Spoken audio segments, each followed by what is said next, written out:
ไอติสมัณณศรัทธาและมูลศรัทธาผู้ขาดตั้งหลายได้ควรควายมาตกแต่งสัพพะแห่งวัตถุและวิมานนาอันหามาได้โดยจบประกอบโดยเจตนาญาเมื่อดาแต่งสร้างได้กระทำการประมาทโดยกายก็ดีด้วยกรรมปากก็ดีด้วยใจกึดไปต่างบอดดีก็ดีบอดนี้ผู้ขาดทั้งหลายก็กลัวเป็นบาปและเป็นกรรมตัวโมดำมนเศร้าผู้ขาดทั้งหลายนั่นละเล่าจึงได้ตกแต่งแปลงพร้อมน้อมนำมายังมาทุบุพภาลาจาดวงดอกเข้าตอกและลำเตียนน้ำสุขันโธทางกะใสใสจุนจอยผู้ขาน้อยจักขอสุมายังวิมานาภาศาสตร์ทรงธรรมะหลังนี้ก็ขอพระศาสตร์เจ้าจงเมตตาขายโพดโปรดเธอเป็นนัตถิวิปักโกอโหสิกรรมอย่าได้เป็นนิวรณธรรมกรรมอันแก่นกล้าอันจักได้มาห้ามเสียยังหนตางขึ้นสู่สวรรค์ฟากฟ้าและเนรปานเสียแก่สมัณณศรัทธาและโมลศรัทธาผู้ข้าตั้งหลายจุโตนจุวระองค์จุโพจุโคนจุน้อยใหญ่ใจยิ่งนั้นจุงจักมีเตี้ยงแต่ดีลีกาญะตัวเรวจีตัวเรมโนตัวเรกายกัมมังวจีกัมมังมโนกัมมังสันจิตจะโตสังอสันจิตจะโตสังอติตะโตสังอันดาขัตตะโตสังปัจจุปันนะโตสังสัพพังโตสังขมันตุโนพอเลี้ยงชวน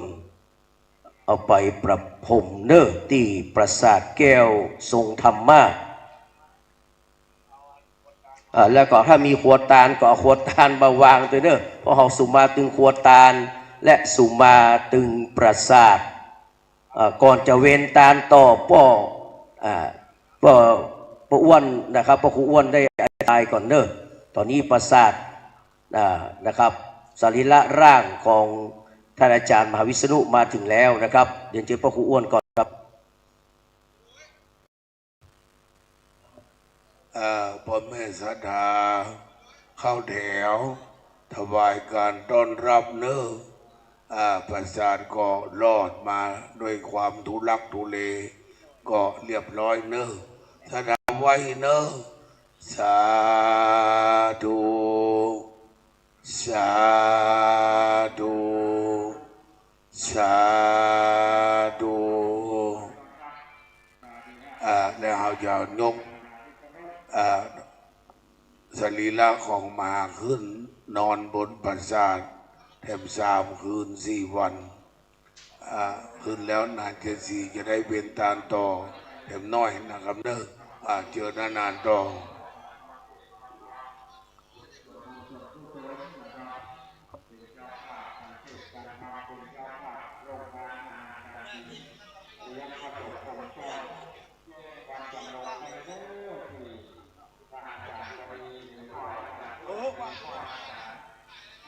ตอนนี้ได้รับเมตตาธรรมจากพระคุณเจ้านะครับท่านเจ้าคุณพระสุธีวชิระบัณฑิตผู้ช่วยศาสตราจารย์ด็อกเตอร์นะครับท่านอาจารย์พระมหาอาทิตย์ก็ได้ร่วมจุงมากับทางด้านพระปลัดสุรศักดิ์โสภณจิตโตโดยมีท่านเจ้าคุณสิทธิวชิรานุกูลซึ่งมารออยู่ตรงนี้ก่อนแล้วนะครับได้ต้อนรับสรีระสังขารระธรรมและก็ด็อกเตอร์ท่านพระครูไพบูลย์เจติยานุรักษ์อาจารย์ดวงคำได้ทำการไลฟ์สดและตอนอาจารย์พระครูปริยัติยานุศาสตร์ด็อกเตอร์อาจารย์พระมหาสวัยตัวยนะครับพร้อมกับท่านพระคุณเจ้าทุกรูปทุกองค์ท่านอาจารย์พระครูบาแจ็คเนาะครูบาจักรพิษนะครับเดี๋ยวเราจะได้นำสรีระร่างเนาะเอาไว้ตรงนั้นก่อนเราจะได้กล่าวคำถวายก่อนเนาะคำถามถวายประสาทครูบาสั่งลุยก็เดี๋ยวเราเว้นตาลแหมน้อยเนาะพันนาประสาทแหมน้อยแล้วก็จะได้กล่าวคำถวายเสร็จแล้วพระสงฆ์องค์เจ้าฮับแล้วนะครับก็จะได้ยกสรีระร่างของท่านพระอาจารย์พระมหาวิษณุจารุธรรมโมอันนี้มันป้านลมเนาะไม่เป็นยังเป็นเรื่องธรรมดาต่อนนี้จะได้เวรต่อแห่มสักหน่อยและจะได้กล่าวคำถวายเนอะสันตุจันนาสัทธานตั้งลายตั้งนิ่งใจหนุ่มเทาฟังข้าเจ้าจักไข่คานก่อนจักคือตานข้าขอโอกาสอนุญาตกล่าวโวหารคือผู้ที่มาสะโมทานทราบแจ้งคือได้รู้แห่งการประเพณียามเมื่อพระมหาวิษณุจารุธรรมโมนี้อันเป็นลูกศิษย์ของสลีสัพปัญโยเจ้าได้เข้าสู่มรณะก็เป็นที่อะไรหาบ่แล้วยามเมื่อท่านได้จักกลากาดแก้วจากอาวาสสันธานถึงอนิจจการมรณภาพก็เป็นที่อันทราบกันจุคนบัดนี้ก็มาเวียนวนขบควายจักได้ทำพิธีใหญ่ส่งสการตานคาเมียนตราปริโยสานตามโบราณก่อนเก่าดังที่พระพุทธเจ้าได้ปรินิพพานไปเจ้ามันละกษัตริย์ก็พร้อมใจทรงสการ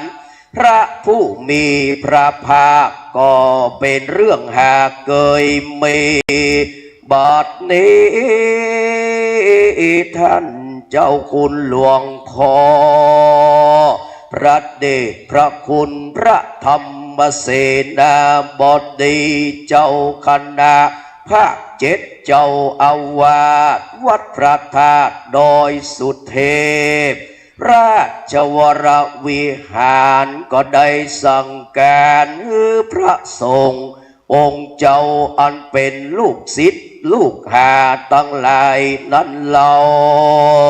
ได้ปรึกษากันดีพร้อมไขว้พร้อมนาจุย่อยน้อยยิ่งใจแล้วก็มีกำหนดหมายไปบอกแก่บ้านนอกและในเวียงผู้มีชื่อเสียงแผ่กว้างเพื่อมาร่วมสร้างการกุศลข้องก็ไปนิมนต์หัววัดพระสังฆาเมตตาเข้ามาหับตาลบัดนี้จักได้ตาลวิมานาภาศาสตร์อันวิราชรุ่งเรืองไรเป็นประเพณีในล้านนาประเทศจักได้ทำพิเศษสืบกันมาวัดนี้สมณะศรัทธาไปขออาราธนาวัดทกีตุเจ้าจังอันเคยได้มาตกแต่งสร้างคุ้มคันมีชื่อปันบอกไว้คือครูบาบุญหลวงโส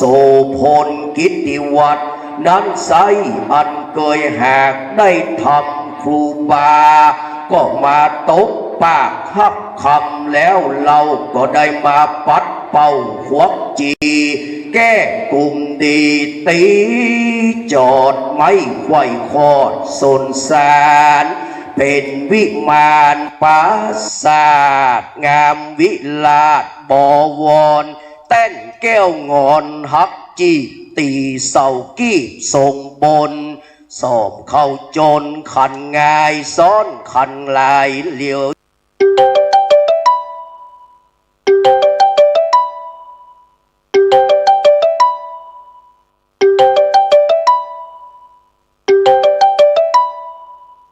สี่ปางปักจ้อจาง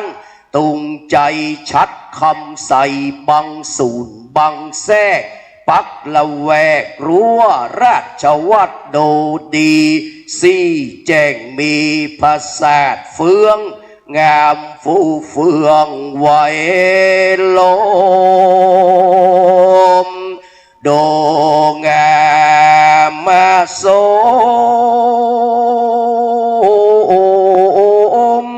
รีเอียงราบเหมาะเป็นที่รองรับข้าบมหาเทนผู้มีศีลธรรมเย็นร่มกว้างผู้ที่ได้เคยสร้างปารมีธรรมมา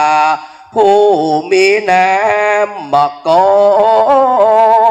นชื่อว่า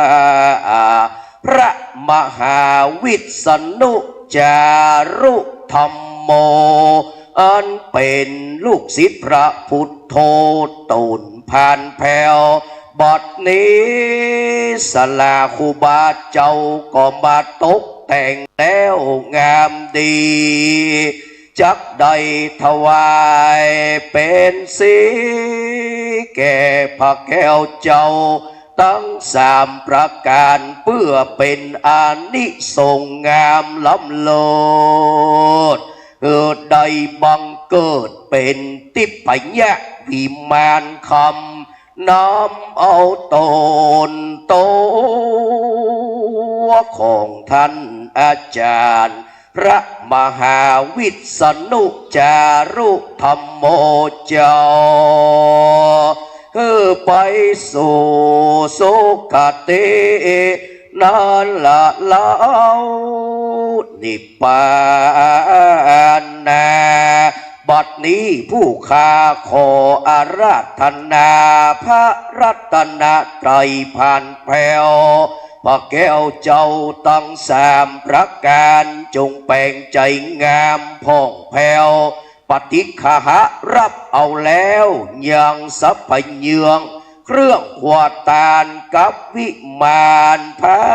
ศาสตร์ทรงธรรมาสอันงดงามเพื่อจักได้เป็นวิมานสถาน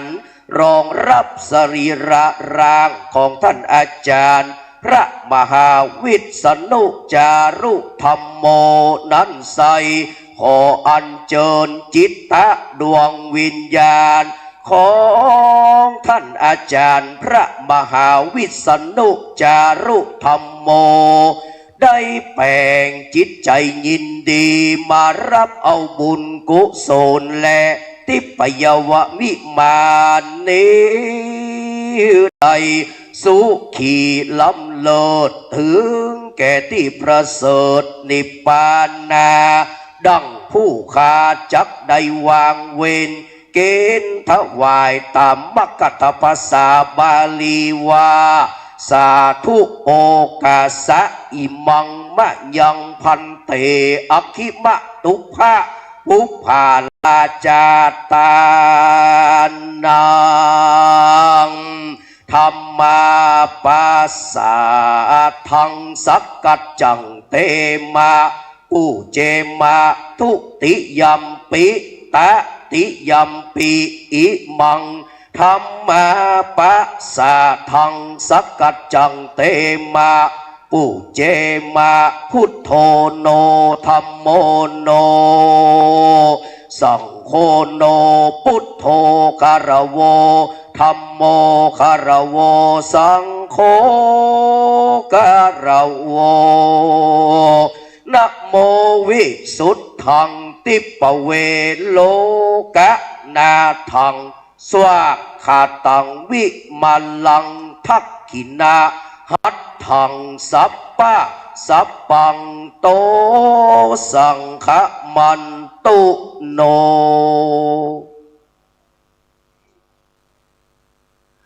ลำดับต่อไป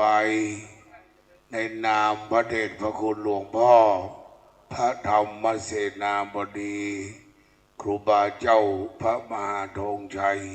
สุวรรณศิริประเรียนธรรมเจ็ดประโยค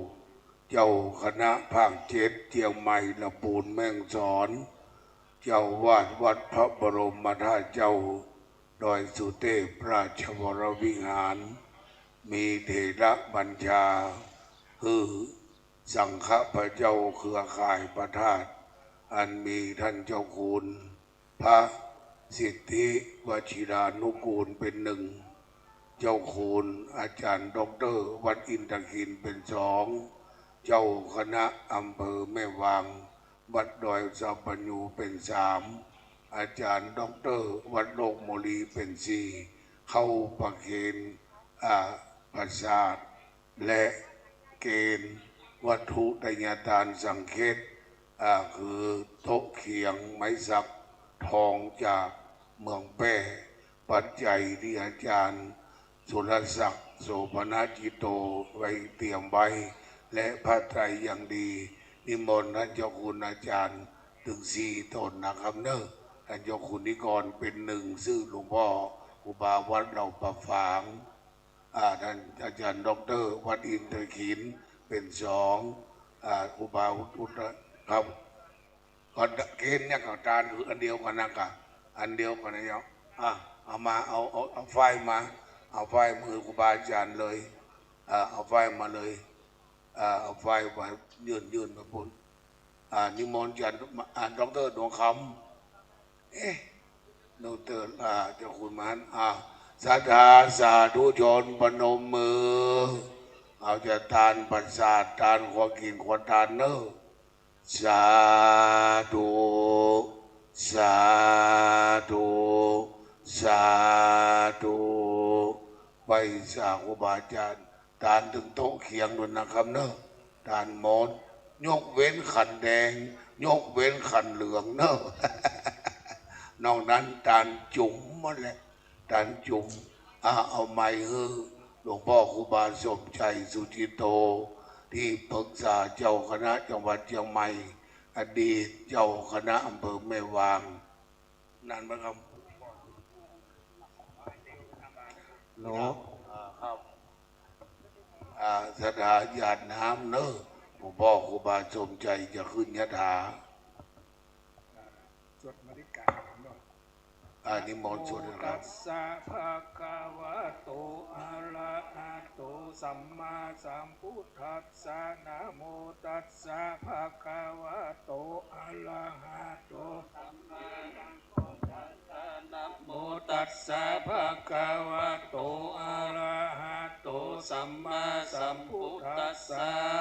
กุศลธรรมะอกุศลธรรมะอัพยากตธรรมะสุขายเวทนายาสัมปยุตตธรรมะทุกขายเวทนายาสัมปยุตตธรรมะทุกขมาสุขายเวทนายาสัมปยุตตธรรมะวิปัสสธรรมะวิปัสสธรรมะธรรมะเนวะวิปัสสนาวิปัสสธรรมะธรรมะอุปาทินนุปาทานิยธรรมะอนุปาทินนุปาทานิยธรรมะอนุปาทินานุปาทานิยธรรมะสังกิเรธาสังกิเรสิกาธรรมะสังกิเรตาสังกิเรสิกาธรรมะสังกิเรธาสังกิเรสิกาธรรมะสวิตกะสวิจาราธรรมะวิตกะวิจารามัตตธรรมะวิตกะวิจาราธรรมะปิติสหคตาสัมมาสุขสหคตาธรรมะอุเบกขาสหคตาธรรมะตัสสะเนนะปะหาตัปปะธรรมะภาวนายะปะหาตัปปะธรรมะเนวะตัสสะเนนะนะภาวนายะตัปปะธรรมะตัสสะเนนะปะหาตัปปะเหตุกะธรรมะภาวนายะปะหาตัปปะเหตุกะธรรมะเนวะตัสสะเนนะนะภาวนายะปะหาตัปปะเหตุกะธรรมะอัจจยคามิโนธรรมะปัจจยคามิโนธรรมะเนวัจจยคามิโนนาปัจจยคามิโนธรรมะสิกขาธรรมะ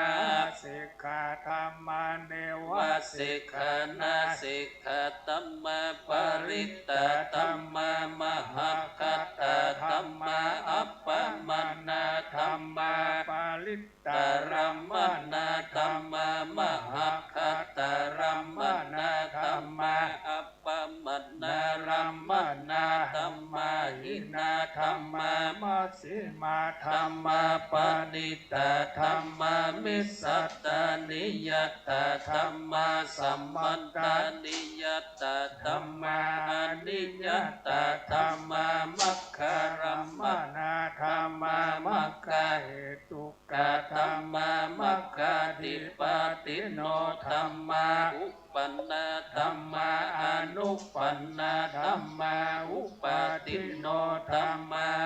ติตาธรรมะอนาคตธรรมะปัจจุปันนาธรรมะติตารัมมนาธรรมะอนาคตรัมมนาธรรมะปัญจุปันนารัมมนาธรรมะอัสสัตตธรรมะปะหิทาธรรมะอัสสัตตปะหิทาธรรมะอัสสัตตรัมมนาธรรมะปะหิทารัมมนาธรรมะอัสสัตตปะหิทารัมมนาธรรมะสานิทัสสะนะสัมปติกาธรรมะอนิทัสสะนะสัมปติกาธรรมะอนิทัสสะนะปฏิฆาธรรมะ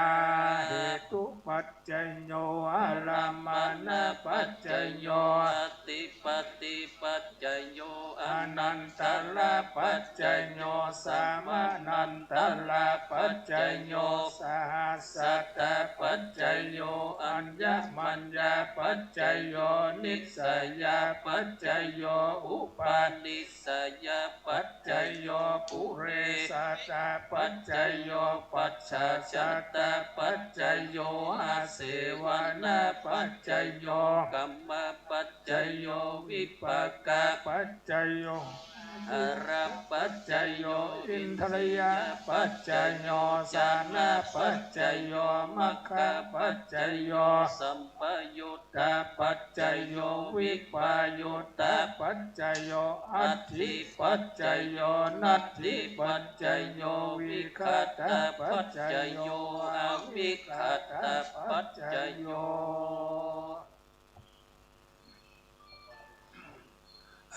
นิมนต์พระเดชพระคุณหลวงพ่อปั่นปอนนะครับเนอะจะได้หยาดน้ำไม่ทานถึงท่านอาจารย์พระมหาวิษณุจารุอโมณบัดนี้เจ้าต่อไปตั้งใจรับพรอุทิศส่วนกุศลให้ท่านมหาสนุจารุธรรมโมที่ท่านบุรณภาพไปยะถาวาลิวหาปุราปาลิปุเรนติสากลังเอวะเมวะอิโตทินังเปตานังอุปกปปติอิชิตังปฏิตังตุมหังคิปะเมวัสสมิจตุสัพเพปุเรนตุสังคปา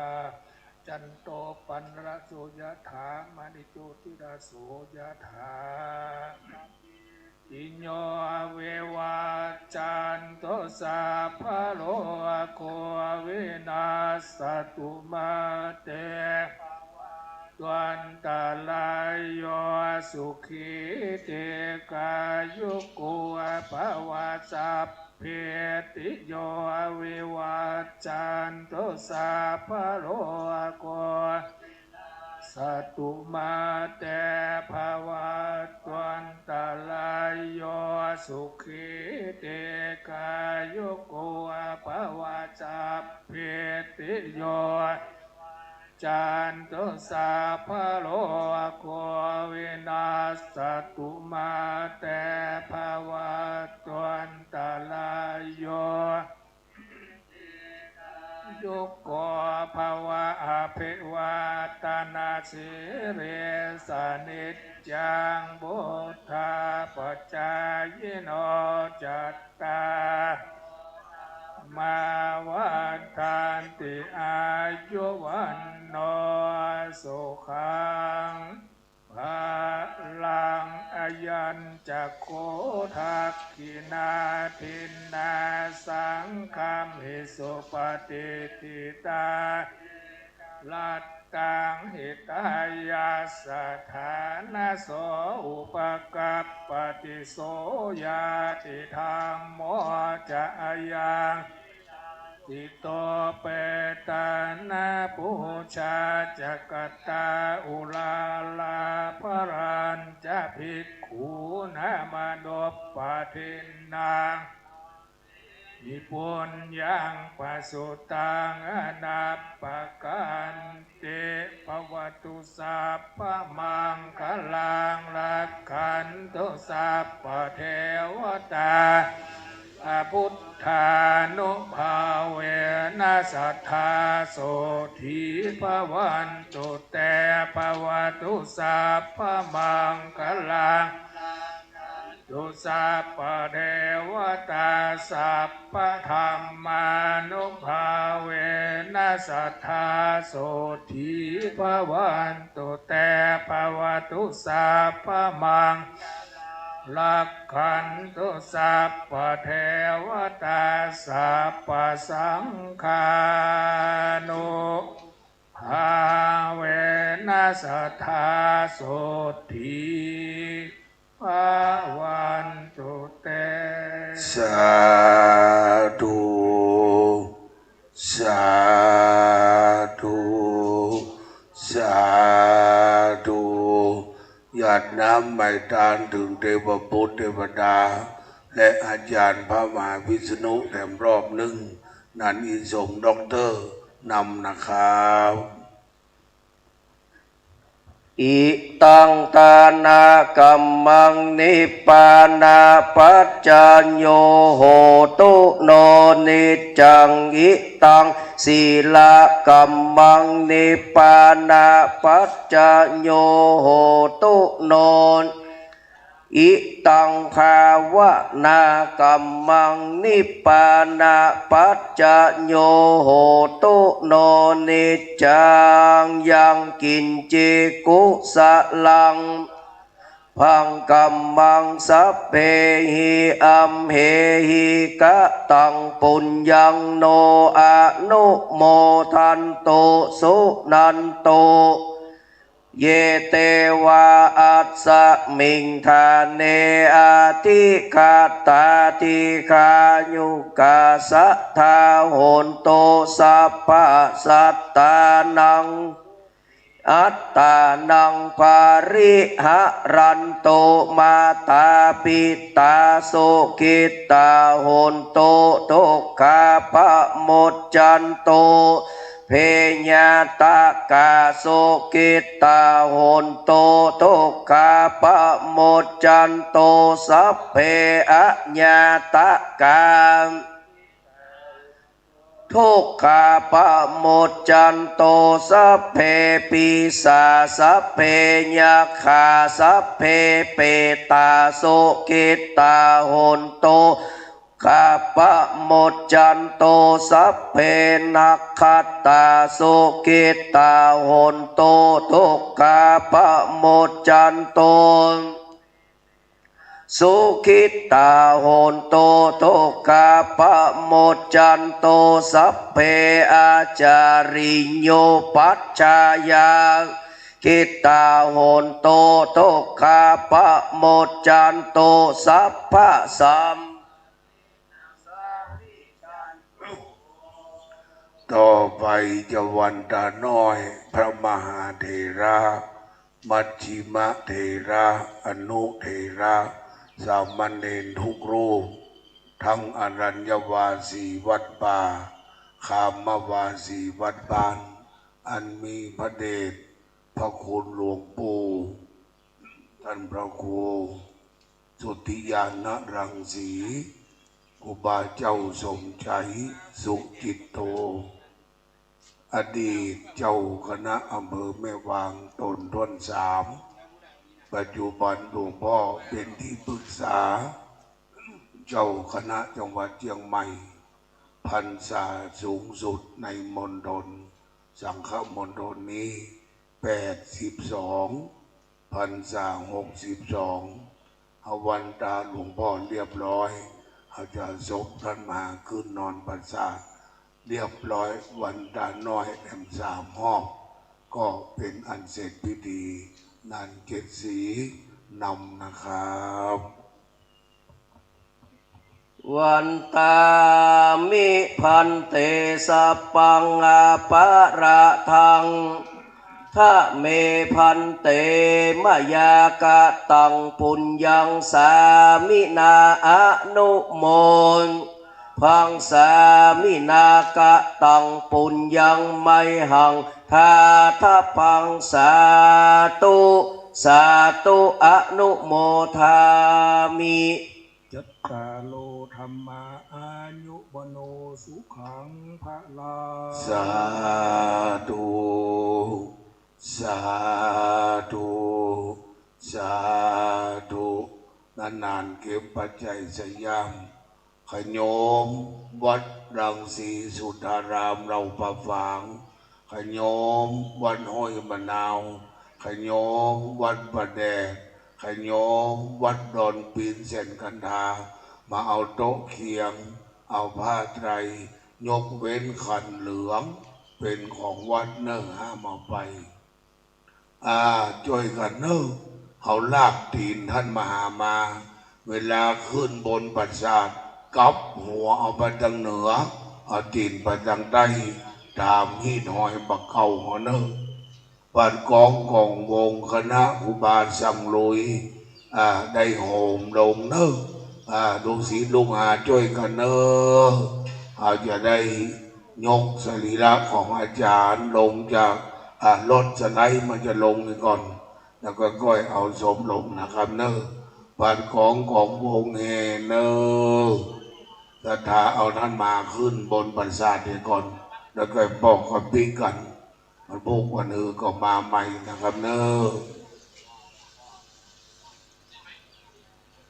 ช่วยกันสลามาพอมาคอยเนอรถปัญญาลง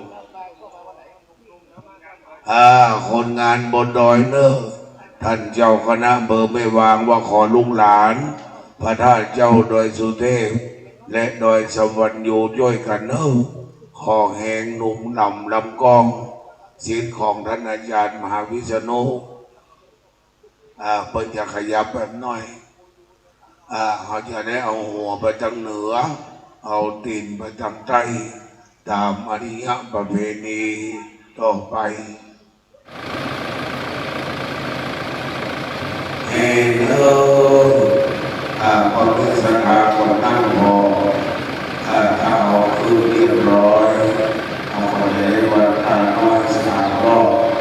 ก็เป็นอันเสร็จพิธีและเขาจะได้เตรียมสถานที่ฟังเทศน์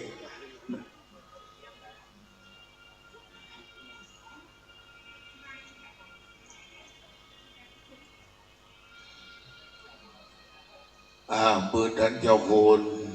พระสิทธิวชิรานุกูลจะนำบรรดาน้อยเมื่อเนิ่น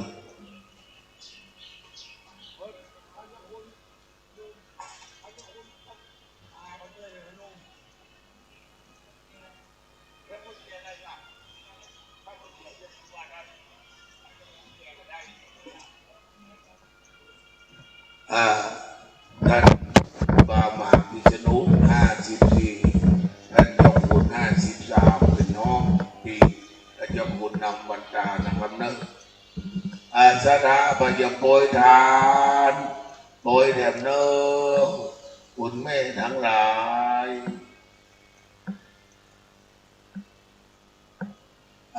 ช่วยกันเนิ่นสถาได้ประนมมืออาราธนาท่านมาคือนอนประสาทหลวงเนอะพอบุญดำแล้วก็บุญดำบิ๊กนอกวันที่22พ่อมาใหม่นะบ่นอกขอบคุณพี่น้องละปูน3-4กันติดตามหลังตัวกันมาได้ความรักแม่ครูยามาเนอะมาทุกคนญาติธรรมทั้งหลายทั้งปวงไม่เลี้ยงเมืองเป้าไม่เลี้ยงเมืองแกงไม่เลี้ยงไม่วางไม่เอ่ยไม่สมบูรณ์มาอะไรหลาย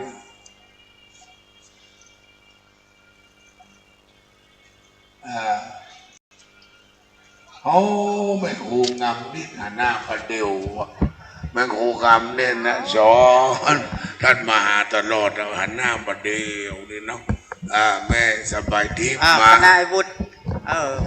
หมู่กำลังมาช่วยฟังท่านเจ้าคุณบัญชาการเนอะวุฒิไอ้วุฒิไอ้นานไปกำลังดีๆลงมาช่วยกันหน่อยหมู่เฮาลูกศิษย์ทั้งหลายช่วยกันพยุงยกช่วยพระเนนมันขึ้นสูง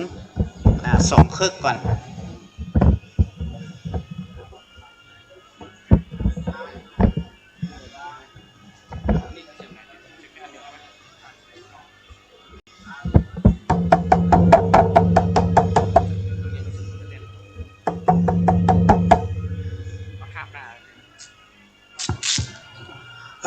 ไม่เลี้ยงวันจันเพนไม่เลี้ยงพัฒนันมากันเนอะมาพอท่านมาหาช่วยกันไม่แดงด้วยเนอะเราได้กินมะม่วงน้ำมะข้าวไม่นานเข้าไม่นี่ห่อเลยไม่แดงกองหัดมะม่วงไม่แดงขนาดบุญก่อนบุญเก่าไม่แดงฟังเด้อไม่แดงไปบุญก่อนมาเนอะโอ้ไม่วิจันดีบ้านสันนาเมง86คุณแม่ทั้งหลายไม่ได้พันนั้นมาตัวนี้มานี่ฮักธรรมหามดวันนี้โทรหาวันตี 3อีแม่มารับมานอนนี่อย่างแม่นี่แม่พันใส่สิ้นดำแม่บุญดวนใส่สิ้นขาวแม่พันอยู่บ้านกลางอุบาตอนนี่จากหมอแม่มาพ่อมาพ่อมาที่สอกเต้านั่นคือแม่บอกแก้วคนบ้านสันทรายมูลแล้วไปอยู่บ้านหนองหานเทศบาลตำบลหนองหานแม่แก้วเนี่ยพอหนูฟังข่าวมาหมดคุณแม่ทั้งหลาย FC หรอกFC มหาวิษณุที่มานี่หมู่ฮักมหามด มาแม่มาแม่กนกวันจ้างฟ้อนมาอันนี้เปื่อนควรแม่กนกวันนี่แม่กุยคำมาได้มานะพี่เนอะพี่นั่งฮะนะ พี่เตียวบอกให้ไหวอันนั้นคุณแม่รัศมีมึงก็แม่ยกมือขึ้นคุณแม่รัศมีคเนศมึงก็ยกมือเลยนะคุณแม่ก็มาขอบคุณคุณแม่นะบ้านขวบมงอำเภอสระปีFM ของท่านมหาหมดละคือมาคู่คืนเนอะวันที่2เขาจะฟ้อนตอนบ่ายโป่งศพประมาณสัก5 โมงพอครูอ้วนไก่นอนนี่แหลมอยู่3-4 คืนมาเจ้า7 โมงเขาจะเก็บดู10 โมงเขาไปทำบุญฉลองอาทิตย์ที่วัดเจ็ดลิ้นต่อไปนะครับ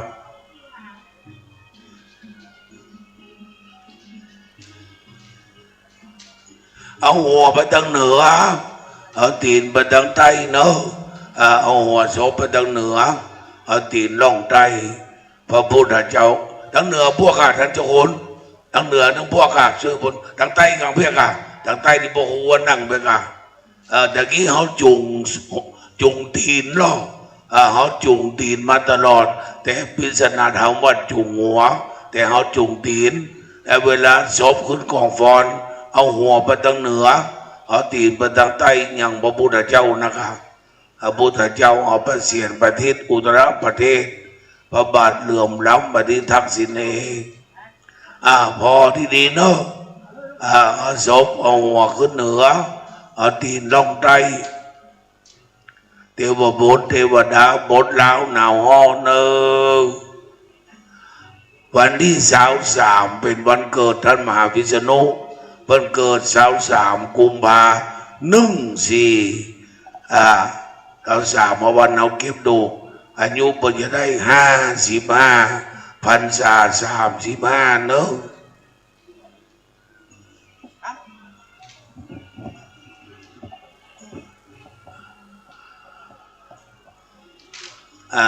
ช่วยกันเนอะ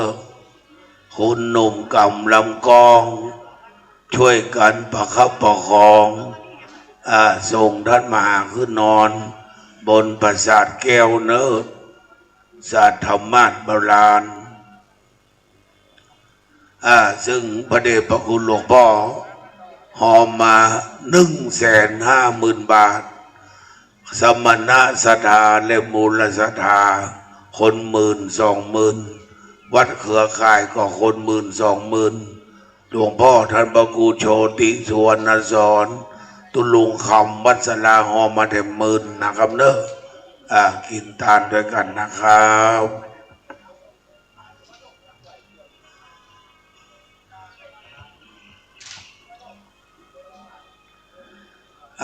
พร้อมหรือยังพร้อมแล้วเราจะยกนั่น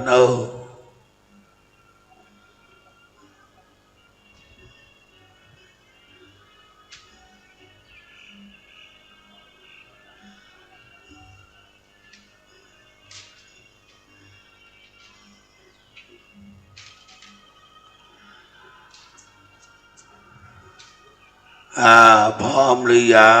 ง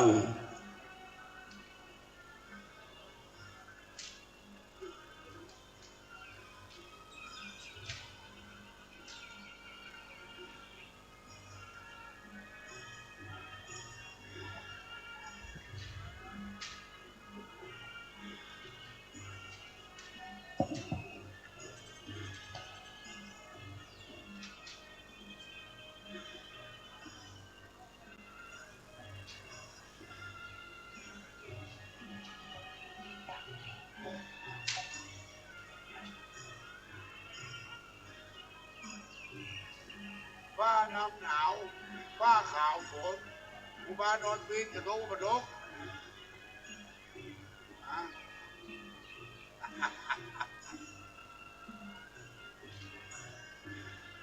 คนเราหนาวเนาะ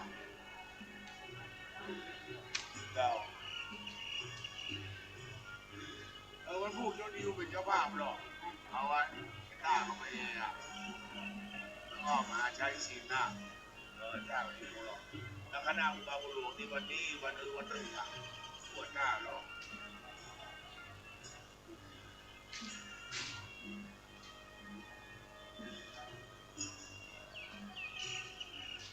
คนยาวรู้มาอย่างคือมันเป็นตามน้ำกันโม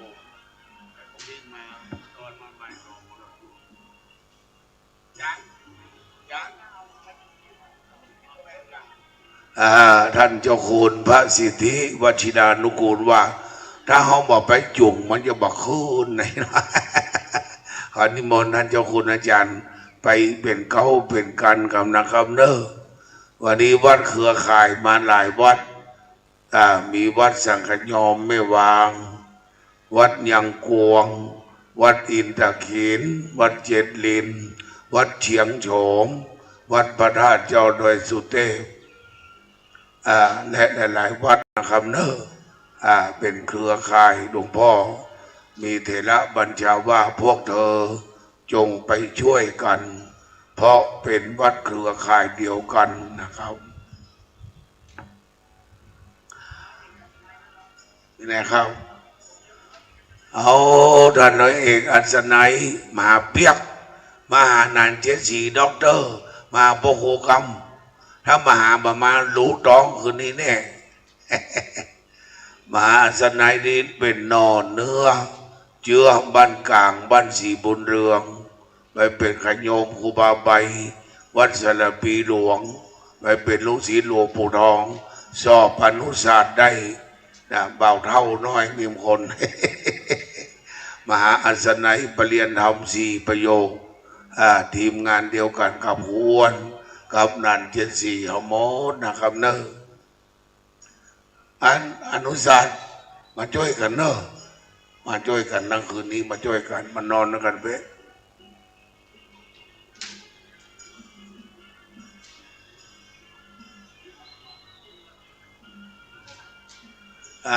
พร้อมหรือยังพร้อมมาเนอะเอาหัวไปทางเหนือเนอะเอาหัวไปทางเหนือเอาตีนมาทางใต้ตามโบราณล้านนาคนเฒ่าคนแก่พระผายเขาดอกไม้ปุจจาศีลธรรมกรรมฐานท่านมาเนอะเปิดจะโยกขึ้นเนอะเอาหัวไปทางเหนือเอาตีนไปทางใต้นะครับอาจารย์ด็อกเตอร์เจ้าคุณวัดอินทขินบอกคำเนอะ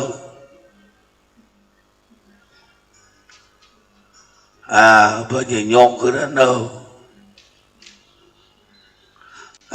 วัดสำนักสงฆ์รัตนัยหนองหอยนี่ก็เป็นเครือข่ายโดยสุเทพวัดตุลุงแจ็คนะครับเนอะ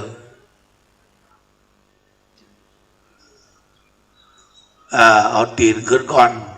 เอาตีนล่องขึ้นก่อนเอาตีนล่องไว้ก่อนแล้วก็ยกสวมใส่ท่านเจ้าคุณอาราธนาขึ้นละท่านเจ้าคุณพระสิทธิวชิรานุกูลพระมหานิกรศิริธรรมโมปรริญญาธรรม5 ประโยคเสมอกับมหา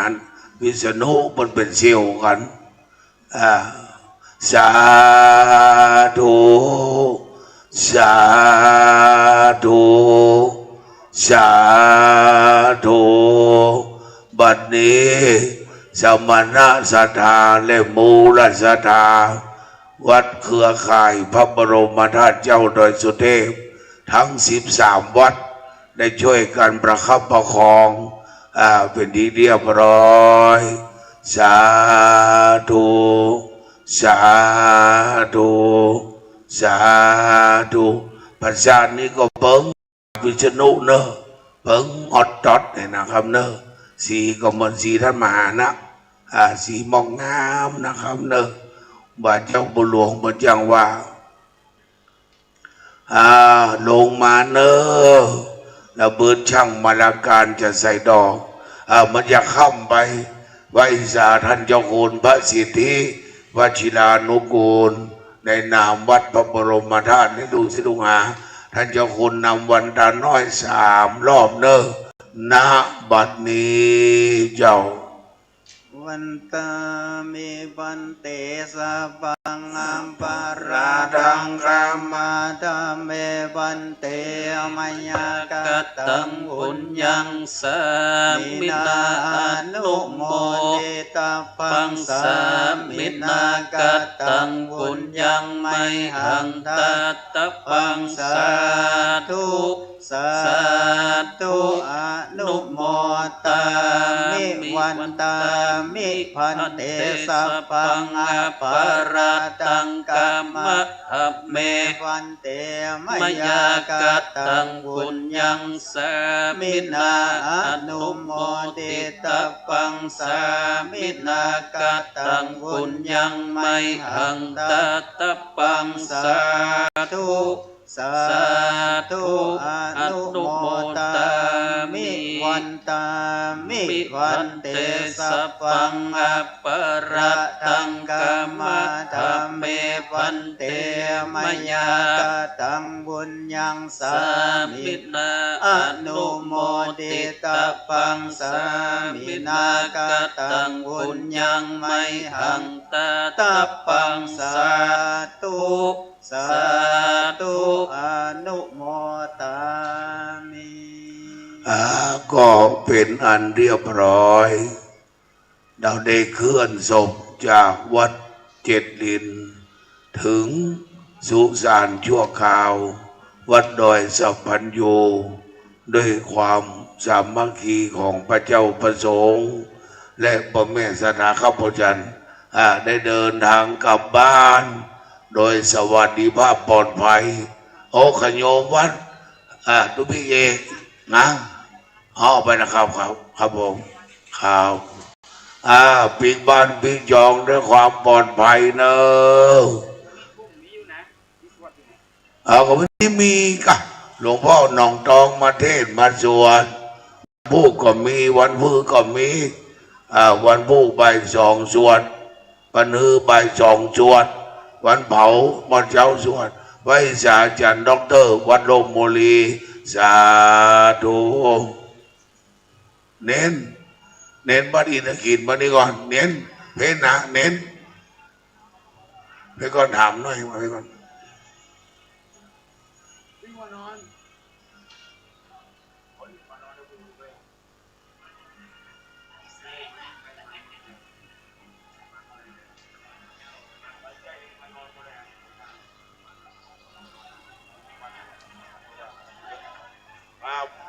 ครับ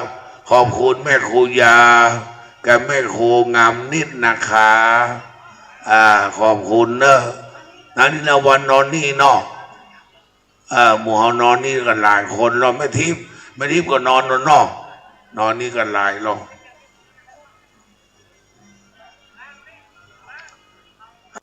ช่วยกันเนอะ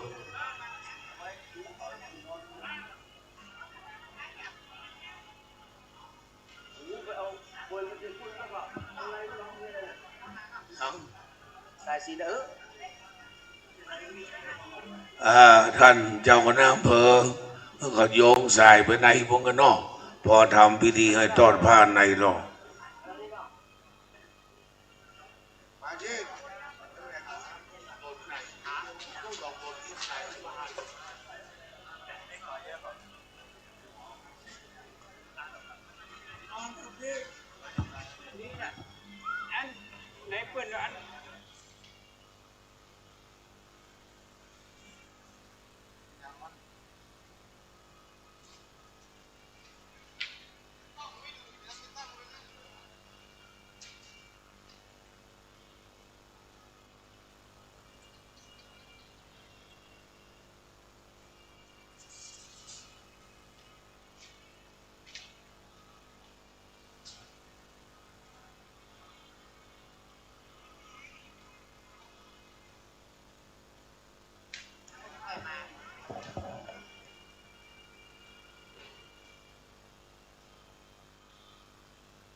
คณะศรัทธา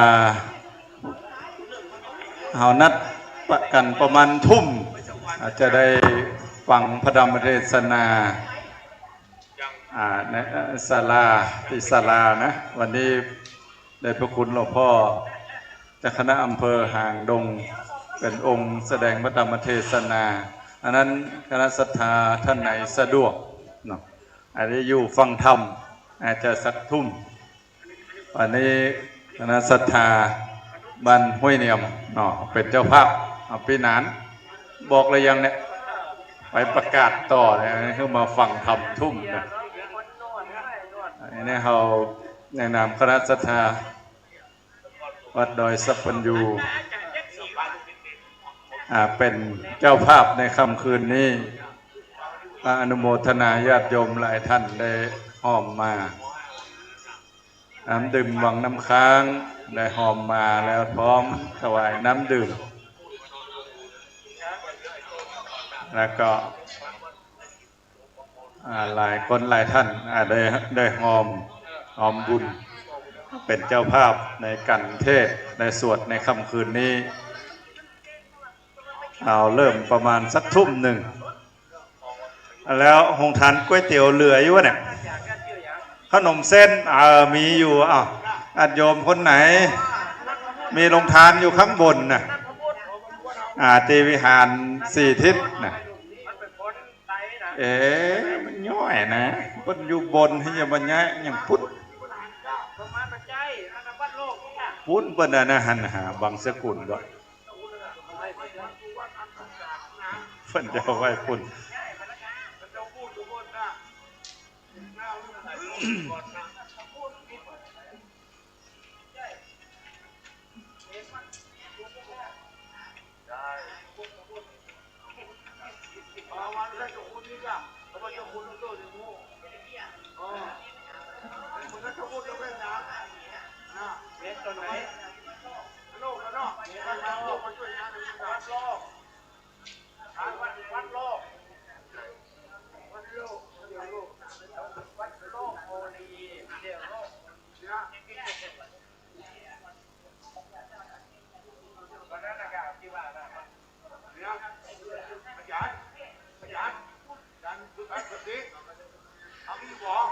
กับก็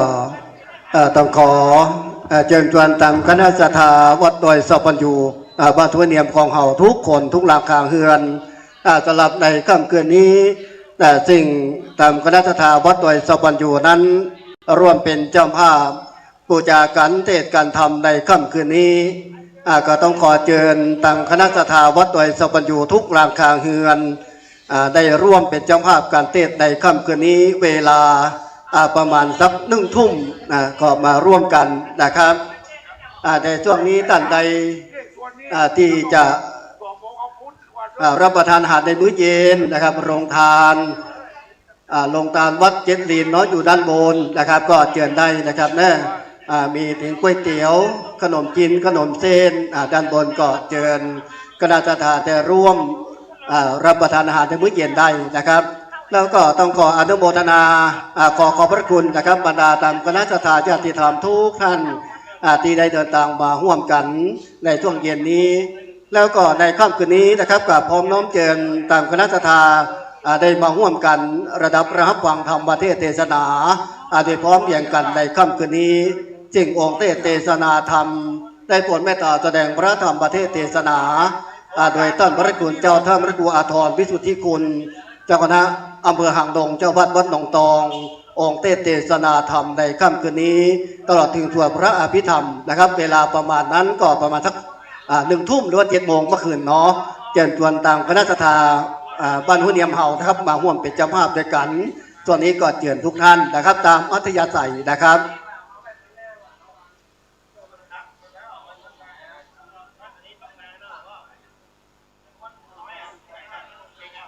ลุงเปงนี่มาหน้านู้นลุงเปงครับลุงเปงครับท่านมาวัดยกโสมหรือหมาหน้าอันนี้มาโค้งโลกมาเจริญกระทาปฏิมาอุบาเปงนี่บอกอุบาเปงรักธรรมากะอุบาเปงว่าอะไรนี่กะคงน้อยกะอุบาเปงเพียงปงน้อยได้วันใหม่ห้วยทราย ว่าไปเลยบาว่างคนละวัดมันอยู่วัดใหม่ห้วยทราย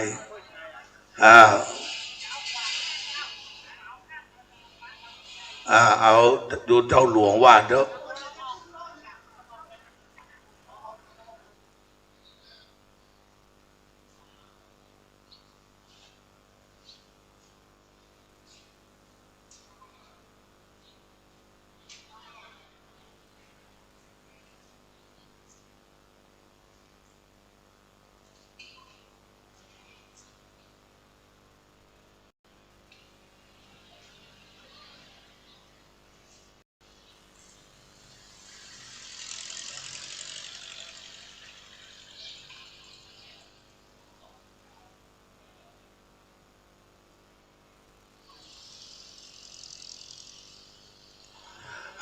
ขอบคุณแม่วิลาเนอะมาสีขาแม่วิลามาสีขาตัวนั้นแดงลูกสาววันเผามาหน่อยเนอะวันเผาวิมานกำแม่วิลาก็98นะเนอะเก่งมากหมดนี้นะวันเผาก็มาแหนม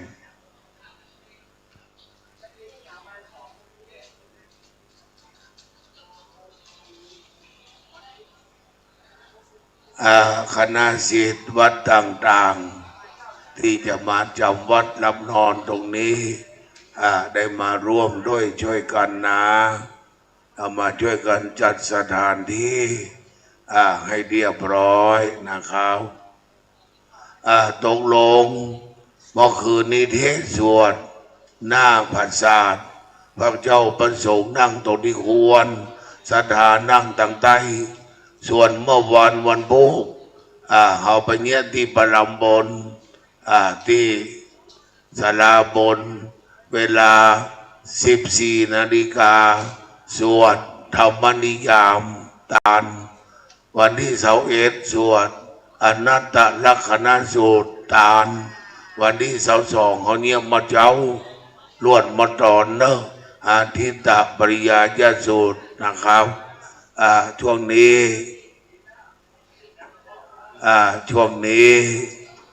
เขาช่วยกันเนอะช่วยกันดูแลช่วยกันพอทำบุญก็ลดประชาสัมพันธ์ไข่ลวกไข่ฟืนไข่ดอกไม้จันทร์เนอะอุ้ยมาเถอะอุ้ยมาเมื่อนอนนี่ค่ะนอนนี่ตลอดอุ้ยมาเมื่อครับวันที่22ไม่มาเนอะครับ22ไม่มาเนอะน้าแดง22ไม่มาเนอะเจ้าสาธุไม่เมื่อเด้อที่22ไม่ก็มา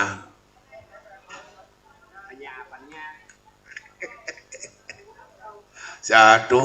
ตุลุงว่ามีปัญญาชนะบเนอสาธุตุลุงสนอจะโจมาอุ้ยก็มองอย่างน่ะนอนที่ไหนเต้ประเดี๋ยวเนี่ยห้องเพลงอะเมื่อก็ว่ากัน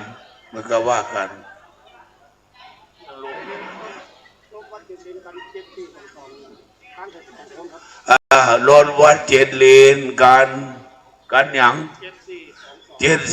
7422ขายแถม2 คนเนอะไปมารถ7422ไปขึ้นรถเนอะขาดคนไป2 คนโชเฟอร์เปิดมาแจ้งนะเนอะ7422ประกาศเจ้าแม่พรที่พามาเอากระเป๋ากำจะปิกแล้วแม่พรที่พาอยู่ที่ไหนมารับกระเป๋าที่น้าแดงลูกวิลากับเนอะอาจารย์รถเลาะขึ้นนะพี่นะรถอันนี้รถของบูมีเหรอใช่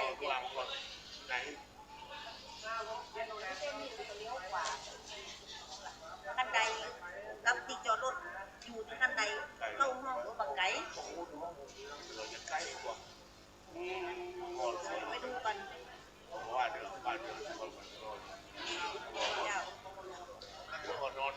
ตั้งละเนี่ยมันมีแต่เต้าตั้งห้องน้ำมีมันอ่ะอ้อมขึ้นขวาตั้งแต่เดียว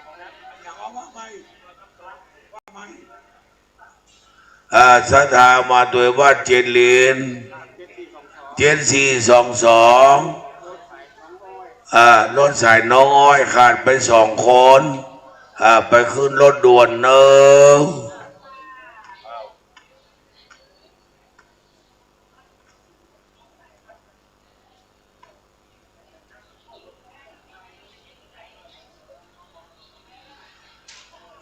เครือข่ายพระบรมธาตุเจ้าโดยสุเทพหลวงพ่อวัดน้ำจำเป็นประธานเป็นเก้าแก่ประสงค์ทั้งหลายก็มาจุ่มนุมปรึกษาหารือกันนะครับน้อง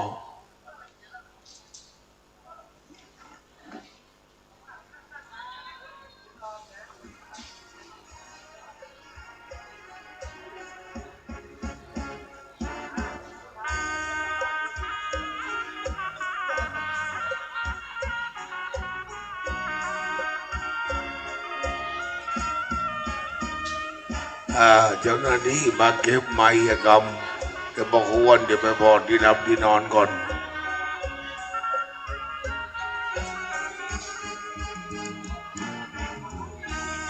แม่ยังแม่พอนี่บาแม่พอนี่บาบ่อยพอจะไปแล้วเนอะเอาอย่างฝากบนหัก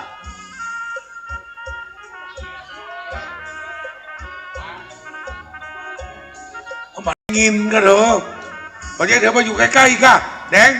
เอาแถวบางกวักมันหมูเนอะหมูคิงเนอะอ้อยนุ่มเอาไปเมื่อก่อนเดี๋ยวผมจะพอที่รับที่นอนก่อน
ฮัลโหล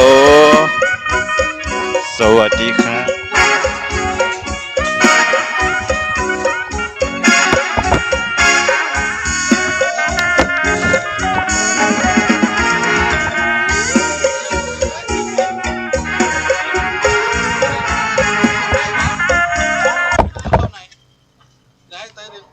เข้าในอันนี้เดินไปเอาเข้าเสาใน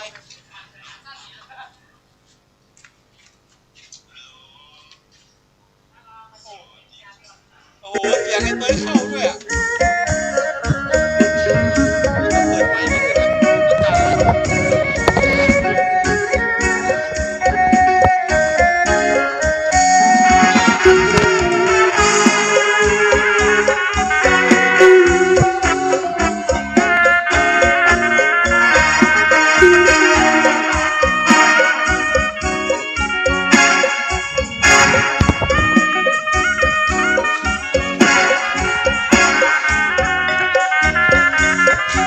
รายการต่อไปเป็นรายการถ่ายทอดสด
มาจ้างโอ้กันคนบางงามนี่กับกิโลสอทอจันโสมดาวลับฟ้าคุณเอดาวลับเมฆขอบคุณนะอาจารย์ก้องฟ้าลุงศิษย์ครูบาเจ้าบุญหลวงเกาะกลางยังพักแก่กรรมยังเขาเดียวยัง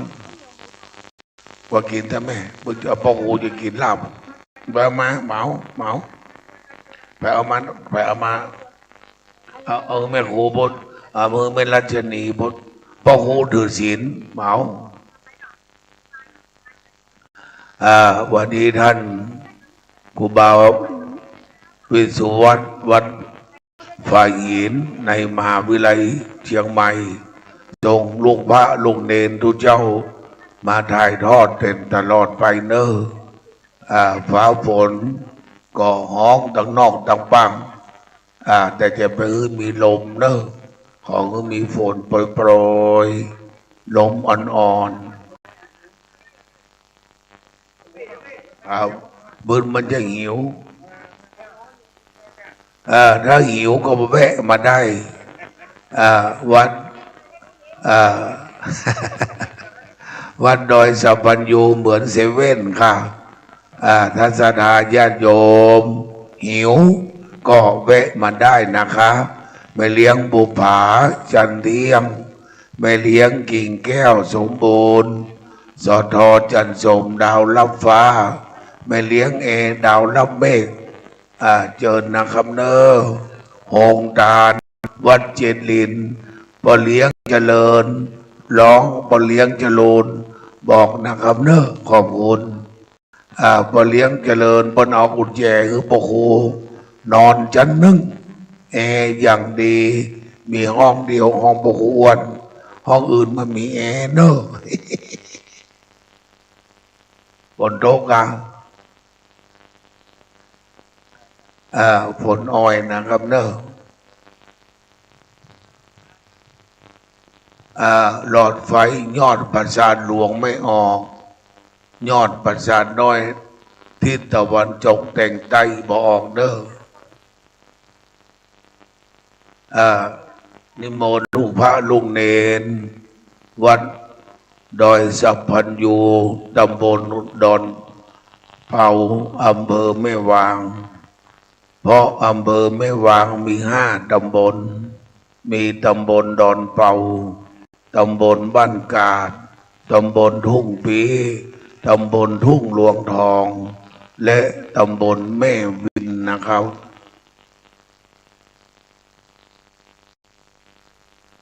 อำเภอแม่วางเกิดก่อนอำเภอบ้านแม่และอำเภอสันปะตองเมื่อประมาณเกือบ90 กว่าปีชุมชนบ้านกาดอันเป็นชุมชนไทยใหญ่คนเมืองชนเผ่ามารวมตัวกันที่บ้านกาดบ้านเฮานี่สะกดอูคือกอไก่สระอาดอเด็กชุมชนบ้านกาดคือบ้านขายครัวไปกาดไปลีคนไทยว่าตลาดแต่บ้านพ่อบุญธรรมสะกดผิดอำเภอแม่เสลียงสะกดผิดบ้านกาดแม่เสลียงใส่สอสลานั้นคืออากาศบ้านทาอากาศอำเภอแม่ทากอดใส่ไม่ขอสลาผิดพันยุกภาษาไทยกาดบ้านทากาดหมายถึงบ้านทาทุกคนมีการต้องใช้ต่อเด็กอย่างการหลวงการเก้าลำใหญ่บ้านการไม่วางนี่ดูแต่บ้านการแม่เสลียงไปสะกดสอคอสลาหมายถึงอากาศสอดเสือบนโอกาสเวนตาลถ้าดอเด็กคือไปกาดไปลีอย่างนี้เป็นต้นเนอะเพราะทางพ่อบุญธรรมพุทธสกลมาผิดก็เลยใช้สคอทลาเป็นพื้นฐานเปิ้นก็เปิดเป็นอำเภอแม่วางได้เจริญรุ่งเรืองมาหลายปี ต่อมามันมาม่วนบ้านเมืองก็เปลี่ยนแปลงทางกรมการปกครองก่อนย้ายอำเภอไปที่บ้านแม่บ้านเปียงตำบลนั้นจึงชื่อว่าตำบลเวียงแม่ปัจจุบันเป็นตำบลบ้านแม่ต่อมาชุมชนบ้านสันปะตองหลวงสันปะตองน้อยหลองซานใกล้ถนนเกียงใหม่ฮอด108เจริญเพื่อก่อนยุบอำเภอเวียงแม่ไปตั้งเป็นอำเภอสันปะตองบานจนถึงปัจจุบันวันนี้ต่อมาชุมชนแม่วางเจริญรุ่งเรืองกระทรวงมหาดไทยก็ยกขึ้นเป็นกิ่งแม่วางและเป็นอำเภอแม่วางในที่สุดนะครับ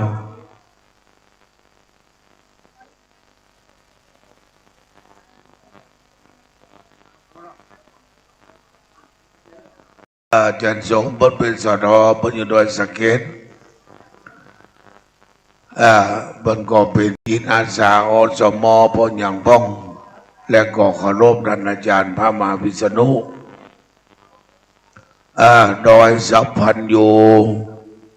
พระเดชพระคุณหลวงพ่อพระราชรัตนากรครูบาพระมหาคำธรรมจโรอดีตเจ้าคณะอำเภอดอยเต่ารูปที่2อดีตเจ้าวาดวัดพระบรมธาตุเจ้าดอยสุเทพมากึดก่อนกึดแล้วหลวงพ่อเสียงไปก่อนพระธรรมเสนาบดีเป็นลูกศิษย์ก็มากึดต่อแถมปัจจุบันก็เจริญรุ่งเรืองเป็นที่สอบ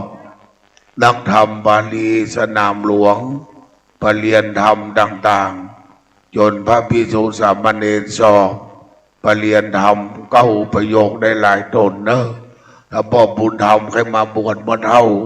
เป็นหลวงปู่บุญธรรมก็ได้ แม่รัชนีมาเป็นแม่ชีแม่ชีรัชนีก็ทำกับข้าวให้หลวงปู่ แม่ครูทองสุขก็เห็นแม่ชีรัชนีบวชก็มาเป็นอาจารย์แม่อาจารย์แม่ทองสุขก็มาปฏิบัติธรรมได้นะครับเนอะขอบคุณด้วยนะครับ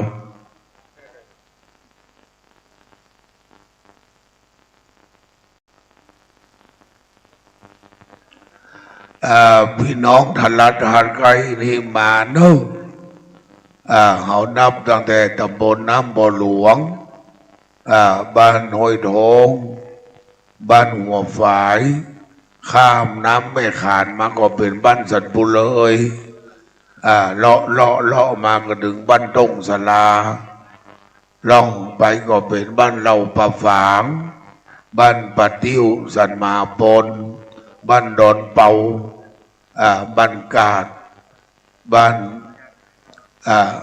อัมพารามบ้านจำลองห้วยเนียมและอื่นๆเนอะมากินมาทานด้วยกันนะครับ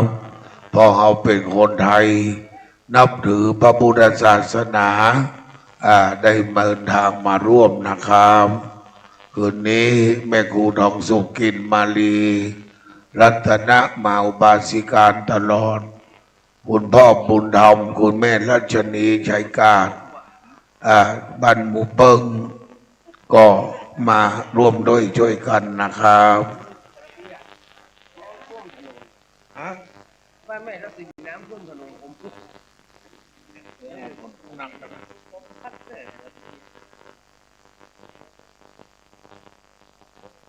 วันนี้สัทธาว่าวันนี้สัมมนาศรัทธาพระเดชพระคุณหลวงพ่อท่านพระครูสุตะยังกิจยาพิลมหรือท่านอาจารย์พระมหาอุทัยอุทโย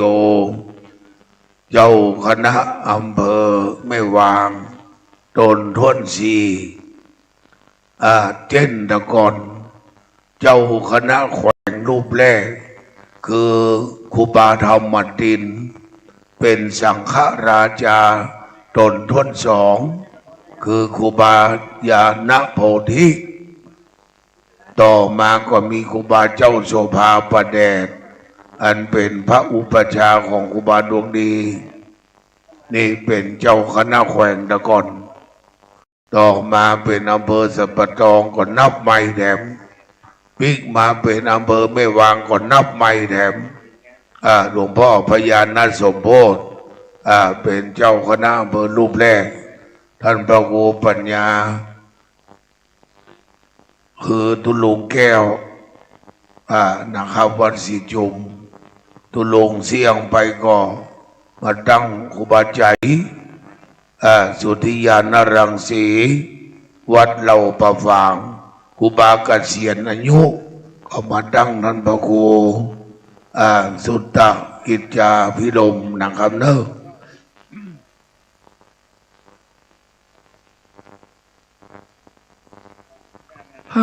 ว่าไปเลยพระบุญธรรมว่าไปเลย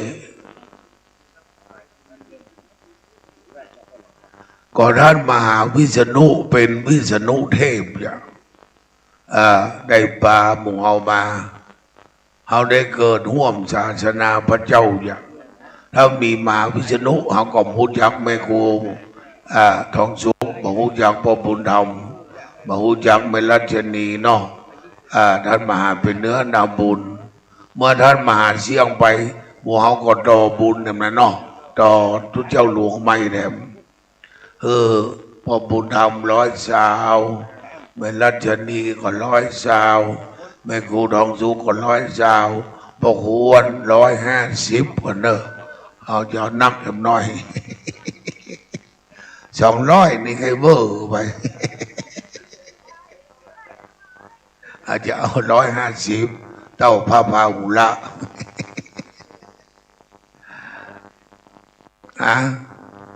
160นี่บัดเต็มบาทเด้อหมอนั่น74จะ160 150พระบาว่าไปเลยบัดนี้เตียวเนี่ยถึงเท่าแก่ขาวเตียวดังบ่ไหวจะก้อยกันไปสัพพัญญูวะอันจะเล่าพระเจ้าเรียบโลกคือฟังเมื่อพระพุทธเจ้าจะรัฐพิกเวบุกไปหลายที่ลุกเมืองเชียงใหม่โพสมานำบ่อหลวงพระโคเศรษฐีเปิดสร้างเบียงเมพระเจ้าก็พาหน้าหันตาปันโตนมาถึงวนารามน้ำบ่อหลวงเอาท่านมหาว่าพระวัด160คือบอกวนอยู่160เนอะดุเท่าแก่มตายแลพระพุทธเจ้าก็ลุกบัดเย้าก็เสด็จมาบรรหอยโดงตามธรรมดาเมื่อเจ้าต้องถ่ายอุจจาระปัสสาวะพระเจ้าก็มาถ่ายโดยห้อยนั้นเพราะว่าห้อยขี้แล้วก็พระเจ้าก็เสด็จข้ามน้ำแม่ขานมาถึงบ้านห้อยแก้วบ้านห้อยเคาะห้อยขี้คือเคาะขี้ดินนะถมอาจมแห่งพระพุทธเจ้าแล้วก็เสด็จมาถึงบ้านดอยยุทธที่เอากายมาเกี่ยพระพุทธเจ้าก็มายุทธนี่ถามพระอานนท์ว่าต่อไปกูจะไปทางหน้านี้กูจะไปโพดละโพดยางที่บ้านตงสโตกคนบ้านคนเมืองก็ด่าขันเข้าใส่สโตกมาพระพุทธเจ้าก็ฉันที่บ้านตงสโตกบ้านตะติงซาแล้วพระเจ้าก็พาอรหันต์ปันโดนไปแว่พักอริยบทณบ้านฝั่งมินปันโดน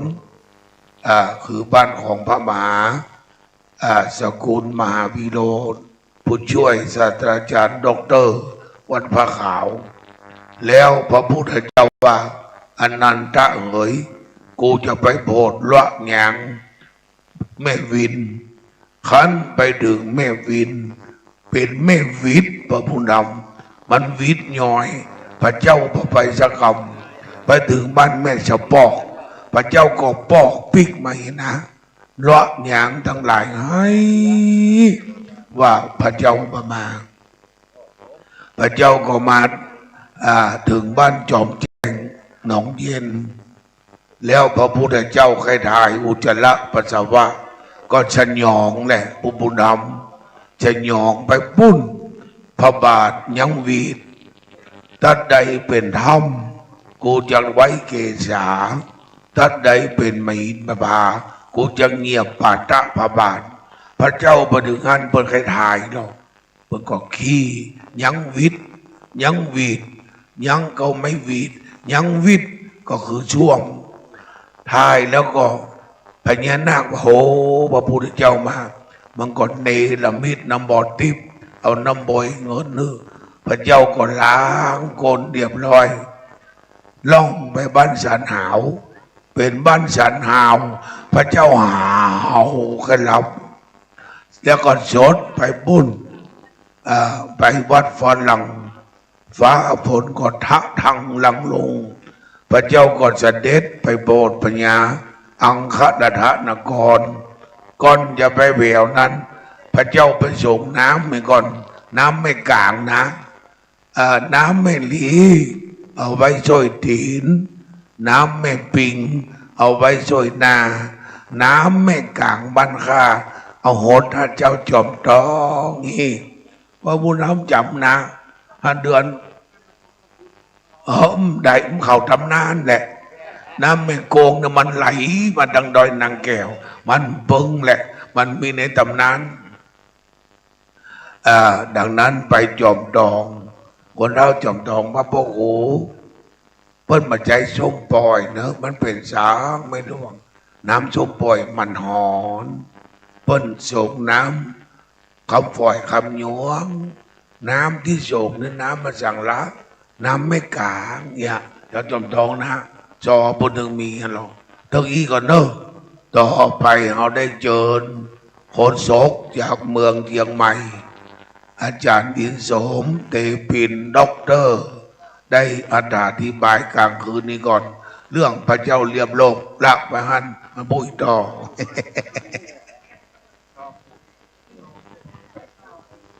อันนี้เพิ่นว่าคนแก่คนเฒ่าบะเป้าหมูสี่จ้องใจมันมีขุดใส่ข้าวต้มแกงตุป่าใส่ตูนลำเปื้อใส่ส้มบ่ใจกำลมหลอกโมเพิ่นว่าขยมจะดีบ่มีลุโลเหมือนพระมีดโตคมงามก็เพราะตุภะบละติดตามกำสอนดีงามอบรมบ่มฮือลูกเต้าจะดีพ่อแม่ยืนยื้อฮื้อความการุณหนุนกำสังเกตเลวแลคนทางที่ข้ามน้ำพอคนที่ข้ามเป็นนาวไต่ขัวบ่ป้นยาวส้นเปิบเปล่าห่มก้นโยนหาวจั่งเต้าล้มได้เป็นเจ้านายดีมีบ่าวเหนือใต้เขาตึงบนีไปหนีละเนาะขี้ไม่มาหอมลุมตอมเปิงปะลู่กันอยู่หันเนินนายเปิงปะลู่กันอยู่หันเนินนายขี้ไก่ลูกเจ้าขี้เล่าลูกควายขี้นกก็ได้เข้าง่ายจังกันขี้ควายหลามห่างจังบ่เป็นปั้นแล้วหาดก้นมันพี่น้องขี้คานเจ็บหัวขี้กลัวเจ็บต้องหาเหตุแห่งห้องแอวเลิงเขาเรียกว่าเข้าเม็ดน้อยมักลอดตาเหิงแล้วอ่อนหูจักแล้วก็พ่อหูเดียวตาเหิงเนาะดงเนาะนั่นนะเขาเรียกว่าเข้าเม็ดน้อยมักลอดตาเหิงควายปอนเลิงมักเจือกเส้นน้อยนะแต่งบะขึ้นสังเลือนดินต่ำต้อยแม่นตามหีดหอยแต่ตักและนายเฮยเอาขอบคุณพ่อครูอ้วน นิพนธ์ยุคุณธรได้มาเล่าตำนานพระเจ้าเลียบโลกเหมือนกับว่าเปิ้นได้เกิดในสมัยนั้นอย่างเวลาเฮาสะเดาะโนพเคราะห์เนี่ยเหมือนกับท่านได้เกิดในเมืองโสดาบันอักษิตานครเนี่ยเนาะโอ้นักแก่เด้อฮูรูสวหายะเนาะโอ้ยวันนี้นี่นะครับเป็นคืนแรกที่เรามาตั้งไว้ที่ดอยสัพพัญญูนำสรีระสังขารธรรมของท่านอาจารย์พระมหาวิษณุจารุธรรมโมอดีตเจ้าวาดวัดเจ็ดลินเนอร์วันนี้วันที่19กุมภาพันธ์นะครับ2569เวลาตั้งแต่19:30 นาทีทุ่มกึ่งคนเมืองว่า7 โมงกึ่งนะ7 โมงแรงกึ่งนะจะได้แสดงพระธรรมเทศนานึ่งกันโดยเมตตาปรมีธรรมของท่านพระครูอาทรวิสุทธิคุณหรือว่าบุญตันปริสุทธโธเนาะเจ้าคณะอำเภอห่างดงเจ้าวาดวัดหนองตองท่านพระมหาวิษณุบอกว่าอันนี้เป็นเสือใต้แต่ก่อนเสือสิ่งเหนือนี่คือพระครูบุญทองเนาะท่านพระครูโสพลใต้บุญตันเหนือโสพลเนาะปุญญาพรบัดนี้หรือก็เสือใต้นักแก่เหมือนกันเดี๋ยวว่าครูอ้วนเล่าขวัญจะมาเทศธรรมที่นอกวัดเจ็ดลินคราวก่อนหลวงครูอ้วนอู้ถึงนะท่านพระครูนะครับอาทรวิสุทธิคุณว่าอย่างอันอย่างอีเปิ้นฟังมาในรถวันนี้ก็คงจำฟังมาในรถเหมือนกันสะดุ้งแยะเหมือนกันเนอะจะมาเทศธรรมในค่ำคืนนี้ฉลองเจตนาศรัทธาของเจ้าภาพนะครับอันมีคณะสงฆ์ที่นำโดยท่านพระครูสุตตกิจจาภิรมย์นะครับเจ้าคณะอำเภอแม่วางเจ้าอาวาสวัดดอยสัพพัญญูพร้อมกับคณะศรัทธาเป็นเจ้าภาพนะครับวันนี้ก็ได้รับเกียรติจากบรรดาพ่อพี่น้องทุกคนหลายคนหลายท่านเนอะพ่อบุญธรรมแม่รัชนีชัยกาดโดยเฉพาะแม่ครูทองสุกกลิ่นมาลีนี่ปิ๊กมาได้กลัวมันมีไฟมาฟังธรรมตัวจำเป็นต้องอยู่กู้แล้วงานคืนนี้ก่อนนะครับขอบพระคุณพี่น้องตั้งหมู่ปึ้งตั้งละปูนเนอะทุกหมู่ปึ้งเนาะตั้งละปูนทุกคนทุกท่านเนอะที่ได้อยู่เป็นกำลังใจอันพระครูอาทรจะบอกว่าเจริญพรเก้าอี้ทุกตัว เพราะว่ามีคนฟังเทศวันนี้ก็ขออนุโมทนาแต่เจ้านี่ขออนุโมทนาล่าสุดกับคุณสุรีไพโรธธีรรัตน์นะครับเปิ้นร่วมทำบุญแต่เจ้านี่5,000 บาทแต่เจ้านี่สาธุวันนี้จะให้เปิ้นเข้าได้ทอดผ้าไตรบังสกุลเนอะนะครับก็ร่วมกับคณะศรัทธาวัดดอยสัพพัญญูแบ่งกันคนละเล็กคนละน้อยท่านอาจารย์มหาอุทัยว่าผสมผสานกันไปนะครับก็รอองค์ธรรมกถึกเนอนะครับท่านพระอาจารย์พระมหาวิษณุนี่เวลาตอนที่เปิ้นบวชนะเปิ้นบวชเป็นตู้เจ้าเนี่ยเป๊กเป็นตู้เจ้านี่พระครูอย่างก็อมรธรรมสารอันนี้เปิ้นเคยเป็นเจ้าคณะอำเภออมก่อยอยู่วัดชัยพระเกียรติเนาะพ่อเนาะวัดบ้านหลวงที่ทุกท่านป่องอยู่ประเดี๋ยวนี้นะครับแล้วมาเป๊กที่นี่เป๊กที่พ่อไอ้เนาะนะครับเปิ้นท่านพระครูอมรธรรมสารนะครับก่อนพระชัยคินีอย่างก็ก่อนก่อนนั่นก็กะ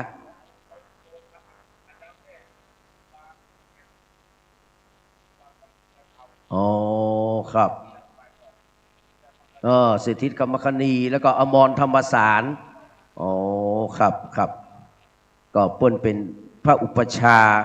ของท่านอาจารย์พระมหาวิษณุจารุธรรมโมเปิ้นได้สอนเอาไว้ว่าอยู่แต่ในวัดหัดกรรมฐานอย่าหลงระรานเข้าบ้านบ่อยๆอย่าหลงเข้าไปถลายใจลอยจะตกหนองน้อยหน้าเวทนาพวกอ้วนก็ตกหนองน้อยไปเรียบร้อยละนะครับอย่าหลงเหลวไหลตั้งใจให้มันรอดจงบวชตลอดสัก34 พรรษาอย่าไปลุ่มหลงพะวงสีกาเมื่อศึกออกมาคงได้คลอเคลียคู่มั่นคู่หมายก็อย่าไปมองถ้าเขามองจ้องก็ให้หลบตาเสียอย่าไปเป็นทุกข์เรื่องลูกเรื่องเมียสักวันคงได้คลอเคลียเมตตาคมออกพรรษาได้โมทนากฐินเจ้าจะเปลื้องศีลก็จงดูให้เหมาะสมจะบวชจะศึกก็ให้เขานึกนิยมให้เขาชื่นชมถึงอุปัชฌาย์พระมหาวิษณุก็เลยเสาะหาตัวศึกปะตหอดมรณภาพเขาเรียกว่าอุรังทัตตวาสาสเนบวชถวายอกถวายชีวิตแด่พระพุทธศาสนาถวายเป็นพุทธบูชาแด่องค์สมเด็จพระสัมมาสัมพุทธเจ้าก็เป็นพระสุปฏิปันโนนะครับกู้วัดเจ็ดลินกู้เมืองเจียงใหม่กู้อำเภออมก๋อยตัวจังหวัดเชียงใหม่ตัวเป็นหน้าบุญของหมู่เฮาได้มาร่วมมากินมาตาลเพราะครูอ้วนนี่มาก่อนพระนาน74นี่40 ปีก็40 ปีแล้วเขาเกิดมาซึกออกมาใหม่ๆนี่ก็ได้ยินชื่อพ่อครูอ้วนแหละได้ยินชื่อคนไปทางไหนนี่มันถึงโอ้โศกดีเจเพิ่มเสียงฮือพ่อครูน้อยหรอเป็นเอกลักษณ์ยังบัดตายเตื้อวันนี้74ขึ้นมาแล้วนะครับบรรดา74นี่กำลังจะกินเงินเดือนสวในเดือนมิถุนายนนี่นะครับเงินเดือนสวเขาห้ามห้องเรียกห้ามห้องลุงอย่างเดียวอย่างอื่นบ่มีปัญหาเพิ่นมีกลอนบอกว่าเรียกที่รักก็ได้พี่ไม่ว่าไม่เสียค่าลิขสิทธิ์ผิดกฎหมายถ้าเรียกลุงเรียกตามันน่าอายฟังจ้วงหยาบคายดูร้ายแรงเป็นว่าผ่านเลข10แค่6 ครั้งยังจำได้ว่าเป็นว่านะแล้วเขาเรียกว่ายังความหล่อนี่ยังทอแสงเนอะโปรดอย่าใช้วาจามาทิ่มแทงเพราะครูอ้วนแสลงคำว่าแก่เหมือนแผลใจเพราะว่าห้ามอย่างอื่นเด็ดขาดเนาะอันเสรีรุ่งสว่างมันจะไปว่าจะได้เนาะเรียกพี่ได้ไหมน้องหยุยญาติเยอะก็ฮ้องตอบว่าเรียกพี่ยังไหวคะแนนว่าพี่มีหลายใบให้น้องพร้อมจะเรียกนี่ก็คือสิ่งที่นะครับท่านอาจารย์พระมหาวิษณุจารุธรรมโมได้สร้างสมคุณงามความดีปรมีธรรมให้หมู่เฮาได้ระลึกนึกถึงเนอะจะไปตั้งใดก็ตามแต่พวกครูอ้วนนี่ก็ถือว่าเป็นปู่อาจารย์เป็นพ่ออาจารย์กู้ใจของท่านอาจารย์พระมหาวิษณุจารุธรรมโมตั้งแต่ปียังบอกปี46ใหม่สร้างเขาเลยเนาะสมัยสร้างวัดหนองเจ็ดลินคำเนาะนะครับก็พ่อครูอ้วนก็ตั้งแต่นั้นก็ติดตามลำตัวท่านอาจารย์พระมหาวิษณุจนได้เกิด74ขึ้นมาประมาณปี4951นี่นะที่ได้เข้ามาร่วมทำบุญสุนทานกับท่านอาจารย์พระมหาวิษณุและมีโอกาสได้หูจักปรมาจารย์นิพนธ์ยุขุนทรนะครับเดี๋ยวเรารอองค์ธรรมกถึกมาเราจะได้เริ่มประกอบพิธีทางศาสนาช่วงนี้ก็ขอเรียนเชิญพ่อครูอ้วนได้เล่าประวัติเจ้าคณะอำเภออมก๋อยซึ่งเป็นพระอุปัชฌาย์ของท่านอาจารย์พระมหาวิษณุเป็นลำดับต่อไปนะครับ อาจารย์นันทิศีด็อกเตอร์เปิ้นเกิดลูนวันเกิดก่อนจำมดประวัติมาวิษณุนี่มันในขี้ปุ่มวันนี่หมดพ่อชื่อพ่อพาโจกตายไปแล้วแม่มุกเกปัจจุบันก็จะ81แล้วลูกมีด้วยกัน6 คนนายแบะซือมาเตื้อปะลอยท่านมหาเป็นองค์ที่2ปะลอยเป็น3นุดีเป็น4วาซือเป็น5วาสีเป็น6บาสีและวาซือท่านมหาเกิดวันอังคารที่23เดือนกุมภาพันธ์2514ปีนั้นพวกอ้วนอยู่วิเลกูเชียงใหม่ปี2นั่นนะเพิ่นบวชแล้วก็จบชั้นป .4 โรงเรียนวัดไม่หกตะวันออกเมืองน้ำไม่ตื่นเป็นตำบลม่อนจองตะวันตกเป็นตำบลแม่ตื่นต่อมาครูบาชานุก็พาอาจารย์เข้ามาเวียงเชียงใหม่มาบวชวัดชัยพระเกียรติในสมัยท่านพระครูสถิตธรรมกนีคือครูบาจันแก้วเปิ้นเป็นคนบ้านจอมแจ้งและเปิ้นมาเป็นตุหลวงเพแต่เปิ้นมาเป็นอุปชานั่นไอ้สมเปิ้นพระเอาเชียวเปิ้นพระครูสุวรรณสานพิสิทธิ์คือพระหลวงพ่อสนิทเจ้าคณะตำบลจังการวัดจังกองเอาเชียวเปิ้นมาเป็นพระอุปชาณวัดชัยพระเกียรติท่านมาก็สอบนักธรรมตรีโทเอกได้แล้วก็ไปเรียนบนดอยสุเทพได้ปด1 2ปด3ที่ไปสอบพระพุทธบาทตากผ้าเบิ้นบัตรันครูบาพรหมจักรเบิ้นตันพระมหาเขื่อนหรือพระครูวิรุวันพิทักษ์พระมหาเขื่อนคำอัตสันโตน้อยสปุงอดีตเจ้าคณะอำเภอสมัยนั้นต่อมาอายุได้21พ่อแม่ว่าควรจะมาเป๊กเมืองตื่นองค์ก่อยก็ไปเข้าบนสวนวัดแสนทองบ้านดงท่านพระครูอมรสารธรรมหรือครูบาตวนนะครับวัดบ้านหลวงเป็นพระอุปชาท่านอาจารย์อเนกและหำตนอยู่บ้านแสนทองเป็นหัวตาลหางลานแล้วเปิ้นก็ปิกไปอยู่พระพุทธบาทตากผ้าแล้วก็ปิกไปดอยสุเทพแถมต่อมาหลวงพ่อกึศวัดเจ็ดลินปี46วัดเจ็ดลินเป็นวัดกษัตริย์สร้างมาโดยร้างห่างไปได้หลาย10 ปีพระเดชพระคุณหลวงพ่อดอยสุเทพมาฟื้นให้ดูดี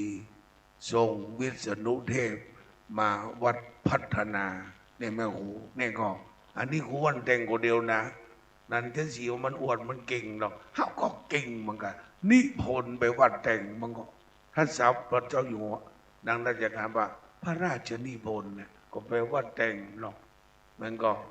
เนาะนี่มหานิพนธ์ปัจจุบันนี้เป็นด็อกอยู่นะพระพุทธธรรมครูวันเป็นด็อกอยู่นะนั่นมาที่สีที่มันเป็นด็อกเตอร์แล้วโลกเขานี้เป็นด็อกอยู่ ดังนั้นท่านมหาก็เป็นร่มโพล่มใสหมดเจ้าก็เล่าขวัญถึงวันออกวิทยุวันต้องมานันเจสีก็ต้องมาพระพุทธธรรมเขาได้เป็นญาติกันตลอดเนาะท่านอาจารย์ตายไป9 เดือนเนี่ยเขาก็ถึงมาละกันพระพุทธธรรมเนาะมาทุกวันตายมาทุกวันศีลแต่นะอันนี้อธิษฐานหรอก14 ถึง23นี่ขอไปจะไปมัดเก็บมาเป็นไปมาต้องเจิญกูตึงไปขนาดเผาเจ้าคณะอำเภอแม่แตงบ้านเอานะ เฮาดึงไปเฮามาปื้มเนาะเฮาปื้มเอาฮักมาพิษณุเอาดึงไปเอานอนวัดเจริญ5 คืนมานอนนิ่ม5 คืนน่ะคือมาได้10 คืนแล้วพ่อบุญนำจะแจกรางวัลเฮา10,000ขอบคุณพ่อบุญนำเนอะอ้วนไปนอนกันถึง10,000นี่เนาะแล้ว10,000เขาสารนี่กันนะครับเนอะ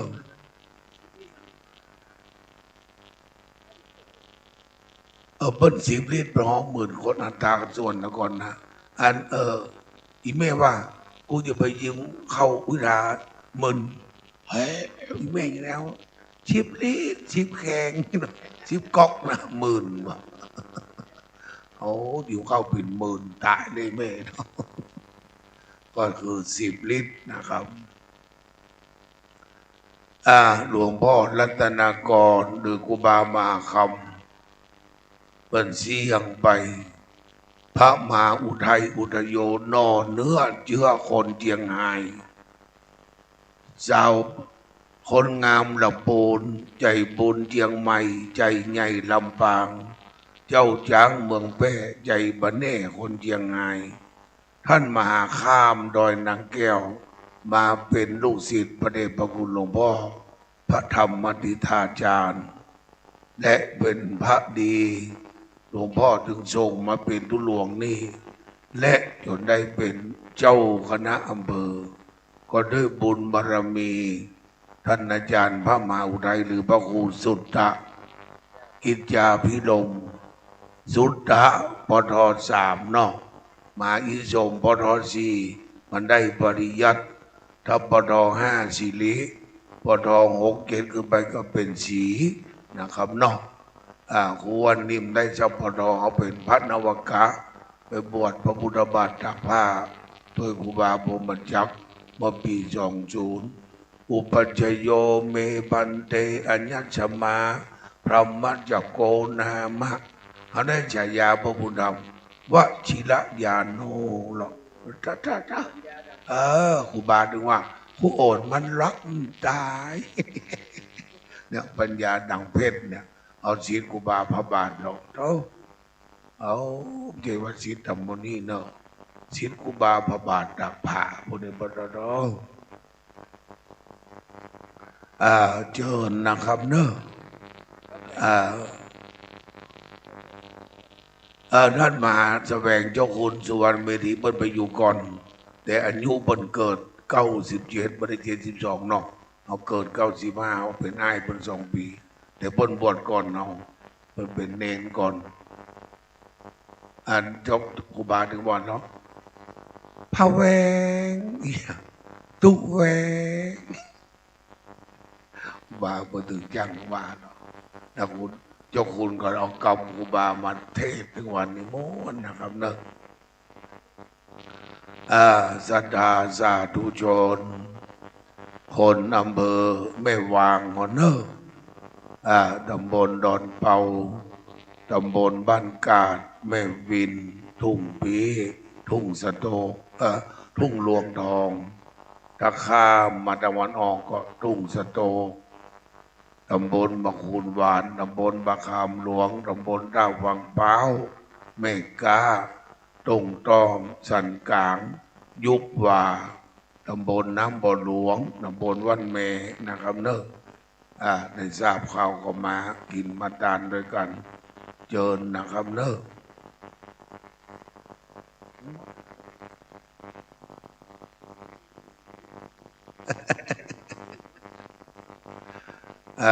เอาก่อนศึกษาเนาะเอาคนความจำเอาดีได้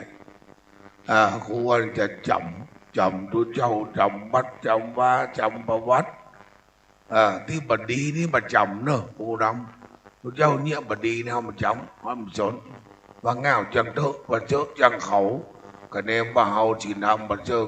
ทุเจ้าบดีเขาบอกขอว่าแล้วก็บอกโอ้แล้วก็บอกว่าเขาเ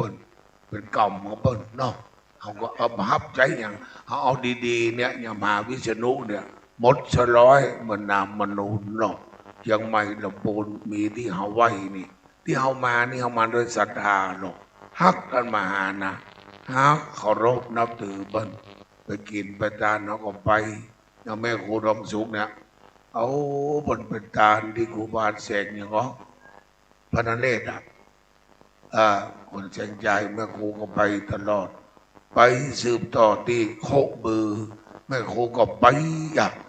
แม่ครูนี้เป็นผู้สืบสารงานท่านอาจารย์ต่อก็ขอแม่ครูได้อยู่เย็นเป็นสุขเนอะแป้ผีไปบนแป้คนไปลุ่มปากใส่ขกุลน้อมหน้าปากใส่ข้ายอมมือกันแม่ครูไปทิศทั้งสี่ทั้งห้าเข่าสีเราลาบข่าวไว้แม่ครูกึดเงินได้เงินกึดคำได้คำเงินหมื่นอย่าได้ขาดแคลนเงินแสนอย่าได้ขาดบ้าน เงินล้านอย่าได้ขาดตัว100 ล้านพันล้านหมื่นล้านยวะหลงบันพอบุญธรรมแม่ราชนียวะหลงบันแม่ครูทองสุขเนอะได้เงินได้คำได้กินได้ทาน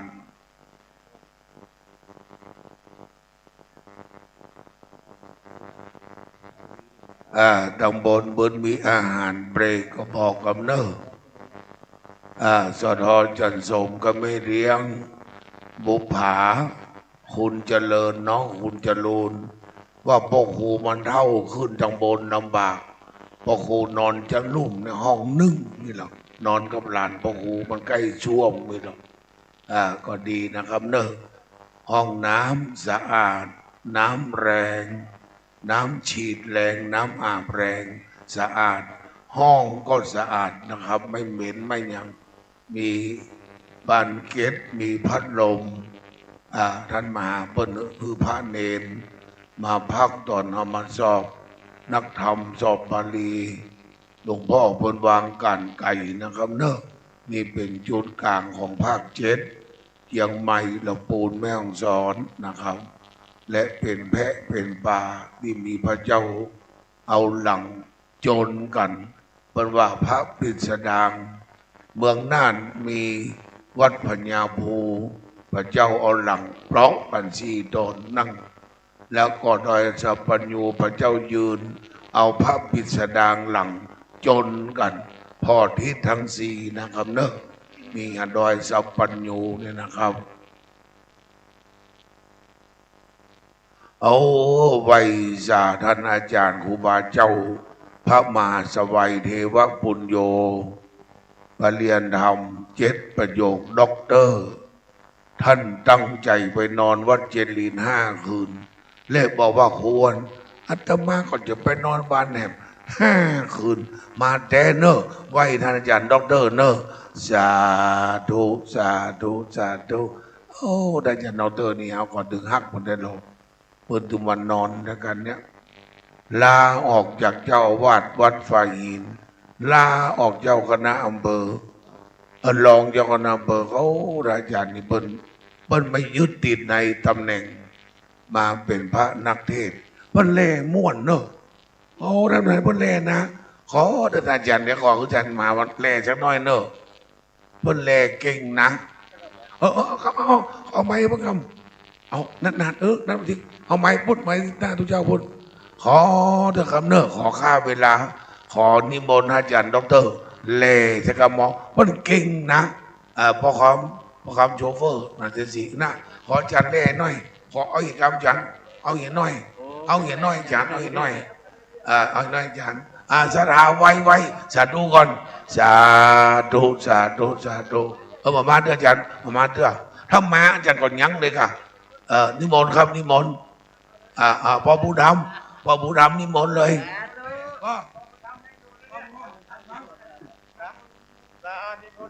นิมนต์ครับปนพันธ์ยังอยู่นะฮะเราพูนนะดูมาตั้งแต่ตีอาจจะเจ้า7 โมงแต่เจ้าแล้วนะอาจารย์มาได้นิมนต์เนาะมาได้แลเมินแล้วเนอะมาได้แลเมินแล้วเป็น10 ปีแล้วเนอะโอ้เป็น10 ปีแล้วมาได้แลตั้งแต่ปี2562ทุกวัน562จนถึงมาเดียวเนี่ย9 ปีนะ9 ปี ทดลองเสียงเนาะทดลองเสียงญาติโยมทั้งหลายตั้งใจสละมาฟังธรรมะด้วยความสดใสไม่คิดใหญ่ดีก็เสียดอกเสียได้สมบัตินอกกายที่เคยอยู่กินเมื่อมีโอกาสบำเพ็ญกุศลสู้ตัดกังวลเสียจนหมดสิ้นด้วยความศรัทธาไม่คิดราคินพอใช้พอกินแล้วก็แบ่งทำบุญท่านไม่ประมาทในเรื่องบุญญาก็ศีลทานอุตสาห์มาเกื้อหนุนเชิญปลูกฝังไว้เถิดเจ้าพระคุณสมบัติคือบุญเป็นที่สิ่งที่ดีด้วยอาตมะสิทธิพระโคดมตั้งเจตนารมมาเทศโปรดวันนี้มาชี้ช่องบอกเส้นให้เห็นธรรมสี่ขอโยมจงมีจิตโสภณาตั้งโสดประสาทฟังกันให้ชัดจะเทศปะรมัดในวันนี้นาจะชี้บาปบอกบุญให้คุณโยมศรัทธาในก็มาเทศโปรดทั้งทีจะนำทำแทนก็มาแผ่ให้โยมมาจงตั้งอารมณ์เจตนาดีกุศลผลธรรมนี้ก็จะนำวิธีทำดีได้ดีว่ากุศลธรรมาก็อยากให้โยม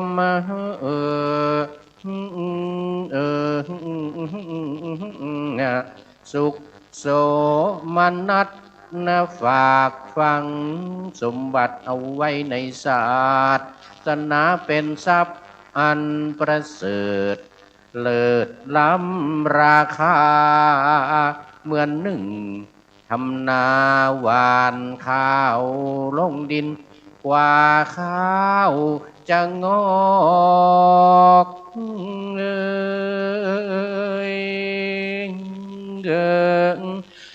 เ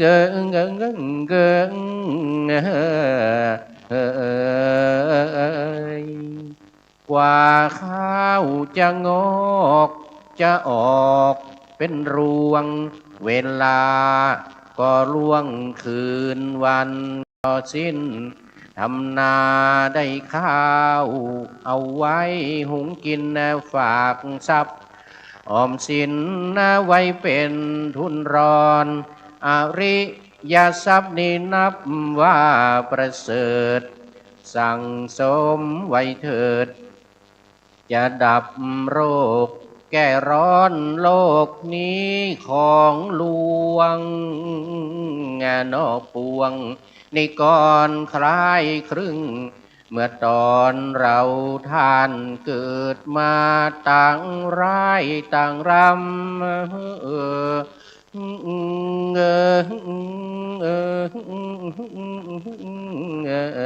ไปตามที่ท่าก็ตามลีลาของบทละครบางครั้งก็เศร้าบางคราวก็สุขบางทีก็ทุกข์หัวอกสะท้อนมีร่างก็มีรัก มีจากมีจรพอจบละครชีวิตก็ลา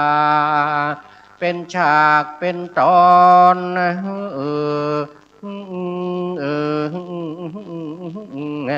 ละครชีวิตมันเป็นสิ่งน่าคิดนะจะโยมจากว่าฉากจะปิดชีวิตจะลาต้องทรมานกันเหลือประมาณมิใช่เทวาหรอกมาสมนามิใช่พระพรหมหรอกมาเสกสรรมิใช่สุขเศร้าอาทิตย์จันทร์จะมาดลบันดาลให้เราชั่วดีแต่กรรมลิขิตชีวิตของคนในยากดีมีจนก็สุดแต่วิธีกฎแห่งกรรมก็ทำดีได้ดีนะทำชั่วอับปรีจะเล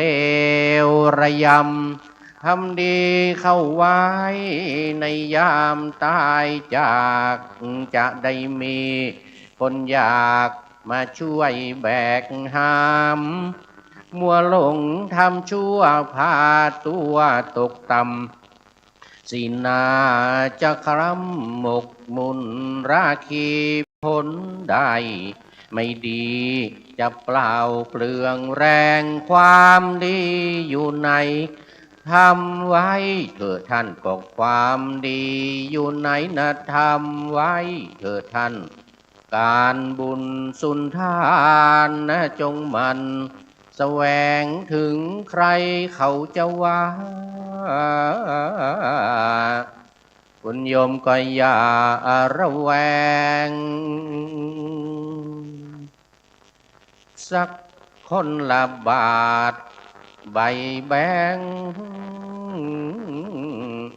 ก็เอามาหอมงานศพของอาจารย์พระมหาวิษณุนะคุณโยม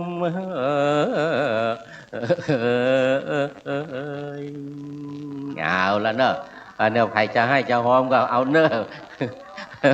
หลวดครูอ้วนกราบนมัสการขอบพระคุณท่านพระครูปริยัติยานุศาสตร์ดร.ท่านอาจารย์พระมหาสวัยเทวปุญโญกับที่ปรึกษาเจ้าคณะอำเภอเมืองเชียงใหม่กับที่ได้เมตตาแลเป็นที่เรียบร้อยใครจะสมทบทุนเนอะ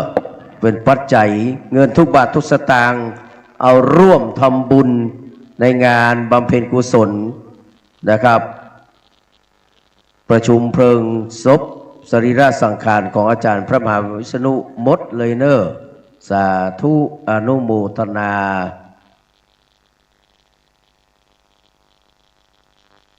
สาธุสาธุเนอะแต่วันนี้ก่อนจะได้ฟังเทศได้ฟังแหล่ก่อนละ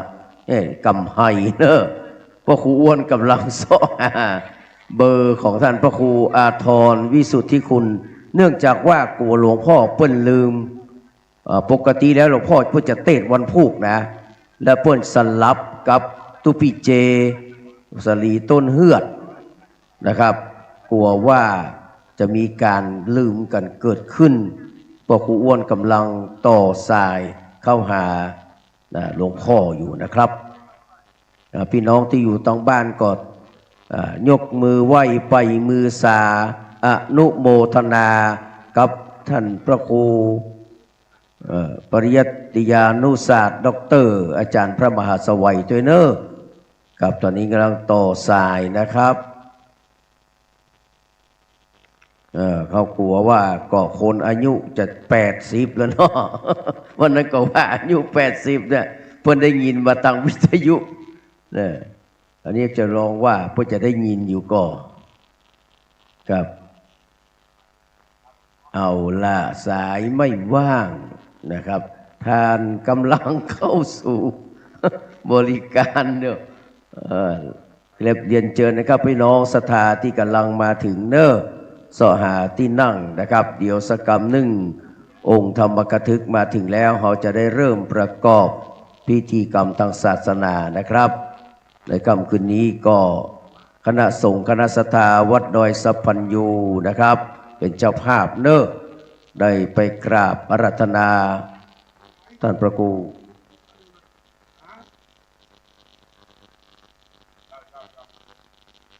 ท่านพระครูอาทรวิสุทธิคุณกำลังจะใกล้จะมาถึงแล้วเนอะ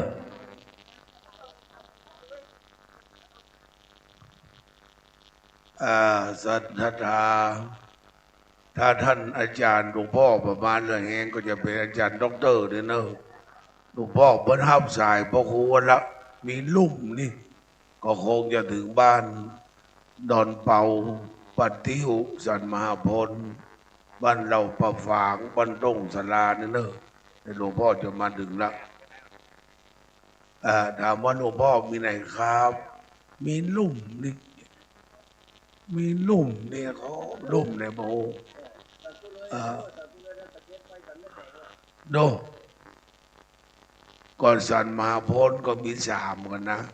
สันมหาพลดับปูนสันมหาพลไม่แต่งบ้านกวนบุญนะกับสันมหาพลปฏิวหลวงพ่อว่ามีลุ่มเนี่ยหิมเนี่ยอีกนะก่อนให้ใจมานะเนอะใจเย็นๆพอครูวันนี่มีเบอร์โทรหมดสมุดเล่มนี้นะเจ้าพ่อเจ้าแม่แล้วก็ครูบาอาจารย์ไปเป็นครูบานี่มดเพราะเราไม่มีใช่รถหลวงพ่อบนรถทุกกล้าเป็นล้าน3 ล้าน4 ล้านคน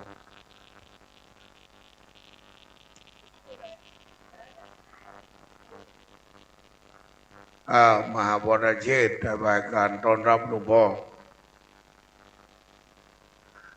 วันนี้หลวงพ่อขี่รถปิกอัพรถแคบมันรถ4 ประตูคุณเลือกไปรถเบนซ์ก่อนนะไปไกลๆเอารถวอลโว่แบบนั้นนะวันนี้เอารถก้าน้อยมาให้ศรัทธาลงวางเอาปนมมือ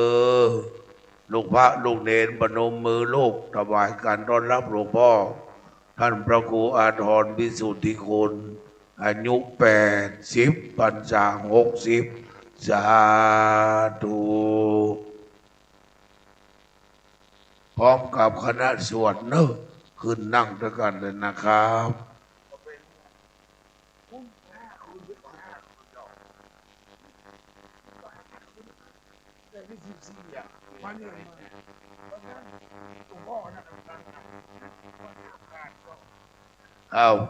นิมนต์นะครับหลวงพ่อนั่งเลยพ่อเหยียดแข้งก็ได้ลูกพระลูกเนรมาเนอะโอ้อุบาวัดคันธรสลุนี่อุบาวัดปัจจาคันธรสหลวงพ่อเปิดเลี้ยงลูกเลี้ยงหลานดี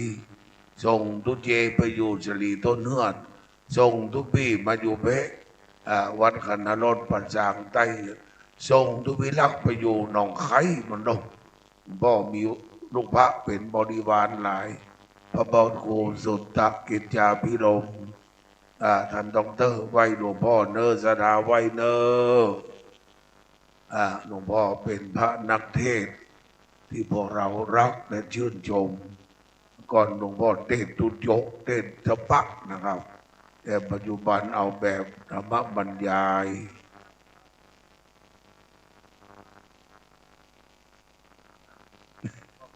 ก็ข้าเจ้าโกหลวงพ่อลืมนะครับมีลุ่มนี่ลุ่มในกระหมู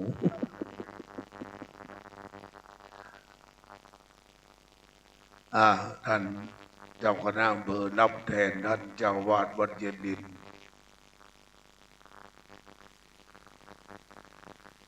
เขานิมนต์หลวงพ่อวันไหนครับมาเป็นทรงค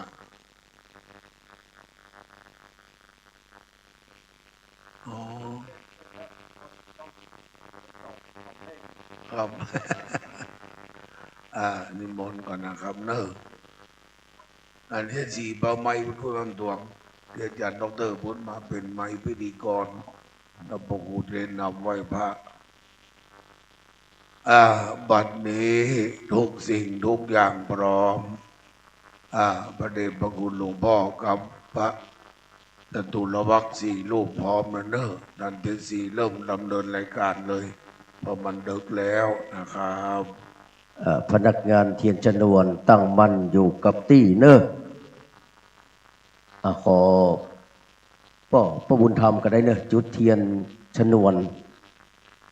กับจุดเทียนชนวน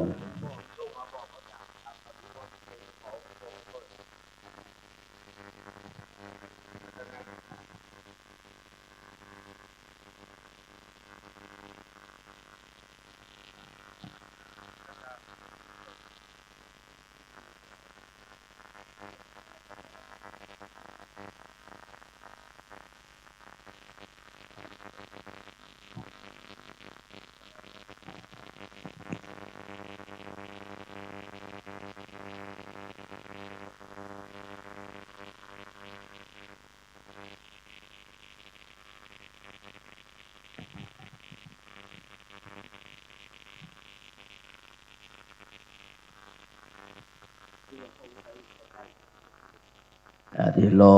หลวงพ่อพระครูสุตกิจจาภิรมย์เจ้าคณะอำเภอแม่วางกำลังเขียนรายชื่อเจ้าภาพถวายหลวงพ่อพระครูอาทรวิสุทธิคุณอยู่นะครับ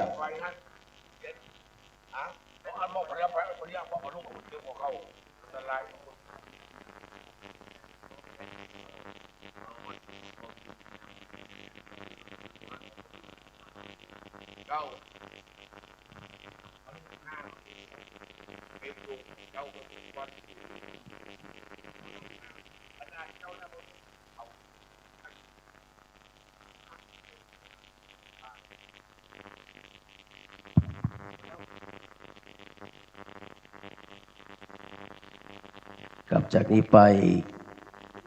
กราบอาราธนาท่านพระคุณเจ้านะครับท่านพระครูสุตกิจจาภิรมย์เจ้าคณะอำเภอแม่วางแล้วก็เจ้าวาดวัดดอยสะพันยูได้เป็นประธานจุดธูปเทียนบูชาพระรัตนตรัยกราบอาราธนาด้วยความเคารพครับ ศรัทธาสาธุชนปนมมือสำรวมระมัดระวังต่อพระรัตนตรัยคนโบราณบอกว่าตาสองตาให้ดูเขาหูสองหูให้ฟังเขาปากหนึ่งปากคือลำงับหับไว้สิ่งใดควรอู้สิ่งใดบอกควรอู้นะครับเนอะตั้งใจเงียบนะครับท่านพระครูสุตตกิจจาภิรมย์เจ้าคณะอำเภอแม่วางเจ้าวาดวัดดอยสะพันยูจุดเทียนเล่มที่หนึ่งบูชาพระธรรมแห่งพระพุทธเจ้าพระวินัยแห่งพระพุทธเจ้าธูป3 ดอกบูชาพระบริสุทธิคุณพระปัญญาคุณพระมหากรุณาธิคุณแห่งองค์สมเด็จพระสัมมาสัมพุทธเจ้าใจดีคือพระพุทธใจบริสุทธิ์คือพระธรรมใจงามคือพระสงฆ์พระพุทธช่วยนำพระธรรมช่วยแต่งพระสงฆ์ช่วยแจ้งตัวเราคือแหล่งทำแต่ความดีบุญพ่อประเคนขันศีลสาธุบุญพ่อมานั่งที่เดิมพอบุญทำได้78ละ79ละเท่ากันละเนาะเจิญพ่อแม่สดาปนมมือตั้งจิตให้ใสตั้งใจให้ดีบารมีธรรมจะบังเกิดบัดนี้เราจะไว้ยังพระโบสถ์พระบาทพระธาตุพระธรรมบุตรปิมปาสารูปเจ้าเก่าใหม่ใหญ่น้อยอันทะปันนาตั้งไว้ยังทิศทั้งสี่อุตระหนเหนืออย่างวัดห้วยแก้ววัดสันปุเลยและบุพหนวันออกอันมีวัดโต ตงศาลาวัดรังสีสุทธารามเหล่าประฝางตักขินะโหนไตวัดดอนเปาวัดสันมาพลปะติวปัจฉิมโหนวันโตคือวัดหลวงเมืองวินและมัชฌิมตรงกลางคือวัดดอยสัพพัญญูฐานันตรวิเศษณบัดนี้กราบหนึ่งกราบสองกราบสามได้กล่าวกำปุจจาไฟไหวพระตามแบบเบาโบราณล้านนาเชียงใหม่วัดเจ็ดลินเมตตาช้างหางดงสันปะตองเวียงเมแม่วางและดอยสัพพัญญูพร้อมกันนะครับเนอะอิมินาสังการเลนะพุทธังอาภิปูชยามาอิมินาสังกาเลนะธัมมังอาภิปูชยามาอิมินาสังกาเลนะสังฆังอาภิปูชยามาอะระหังสัมมาสัมพุทโธภควาพุทธังภวันตังอภิวาเทมิสวากขาโตภควตาธัมโมธัมมังนะมัสสามิสุปฏิปันโนภควโตสาวกสังโฆสังฆังนะมามิตั้งใจสมาทานรับศีลจากพระเดชพระคุณหลวงพ่อเพื่อนำศีลนั้นมาประพฤติปฏิบัติต่อไปมะยังพันเตติสังเนนะสังอาปัญจศีลานิยาจามาตุติยัมปิมะยังพันเตติสารเนนะสังปัญจศีลานิยาจามาตาติยัมปิมะยังพันเตติสารเนนะสังปัญจศีลานิยาจามานะโมตัสสะภะคะวะโตอะระหะโตสัมมาสัมพุทธัสสะนะโมตัสสะภะคะวะโตอะระหะโตสัมมาสัมพุทธัสสะนะโมตัสสะภะคะวะโตอะระหะโตสัมมาสัมพุทธัสสะนะโมตัสสะภะคะวะโตอะระหะโตสัมมาสัมพุทธัสสะนะโมตัสสะภะคะวะโตอะระหะโตสัมมาสัมพุทธัสสะนะโมตัสสะภะคะวะโตอะระหะโตสัมมาสัมพุทธัสสะพุทธังสรณังคัจฉามิพุทธังสรณังคัจฉามิสรณังคัจฉามิธัมมังสรณังคัจฉามิสังฆังสรณังคัจฉามิสังฆังสรณังคัจฉามิ ติยัมปิพุทธังสรณังคัจฉามิ ทุติยัมปิพุทธังสรณังกัจฉา ทุ มิ ติยัมปิธัมมังสรณังคัจฉามิ ทุติยัมปิธัมมังสรณังกัจฉา ทุ มิ ติยัมปิสังฆังสรณังคัจฉามิ ทุติยัมปิสังฆังสรณังกัจฉา ต มิ ติยัมปิพุทธังสรณังคัจฉามิ ตาติยัมปิพุทธังสรณัง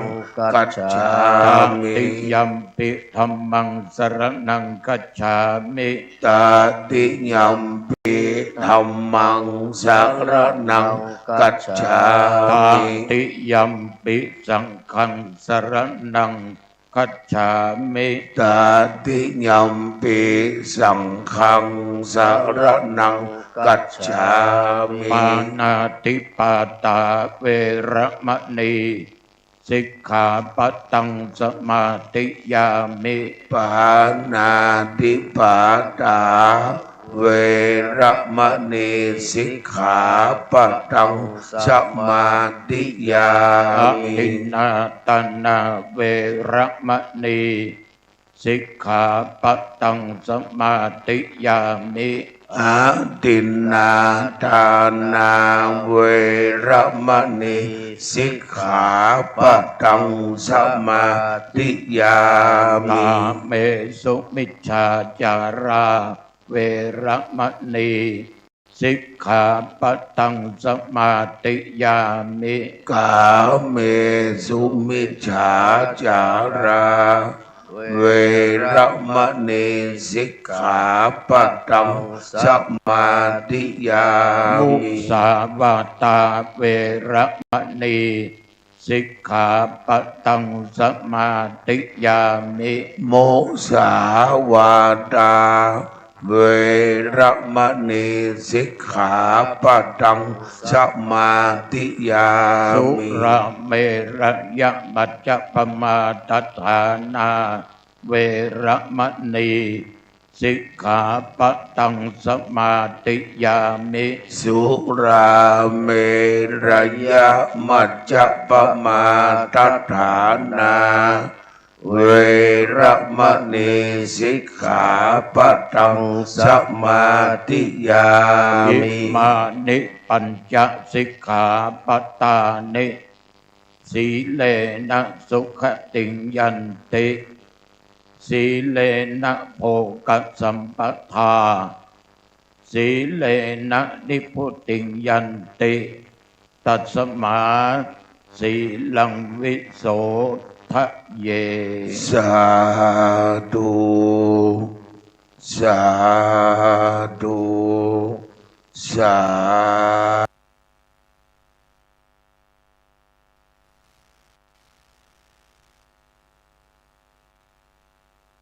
ธุ กับจากนี้ไปนะครับขอเรียนเชิญคุณมงคลนะครับจันทองได้จุดเทียนส่องธรรมนะครับครับขอเรียนเชิญนะครับ คุณมงคลครับทางหน้านี่ครับเรียนเชิญครับ ล้วนจิเตียนหน้าพระเจ้ากับเนอะมันดับไปเล่มมันพอมางามมันโชดช่วงชัชวานด้วยกันนะ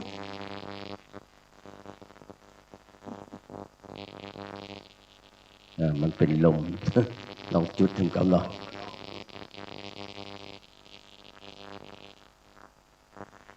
จุดหน้าหลวงพ่อเราไปจุดต่อเตียนบุญกรรม เอามือบังตัวเนอะ ไปที่เตียนหน้าพระเจ้านำกรรม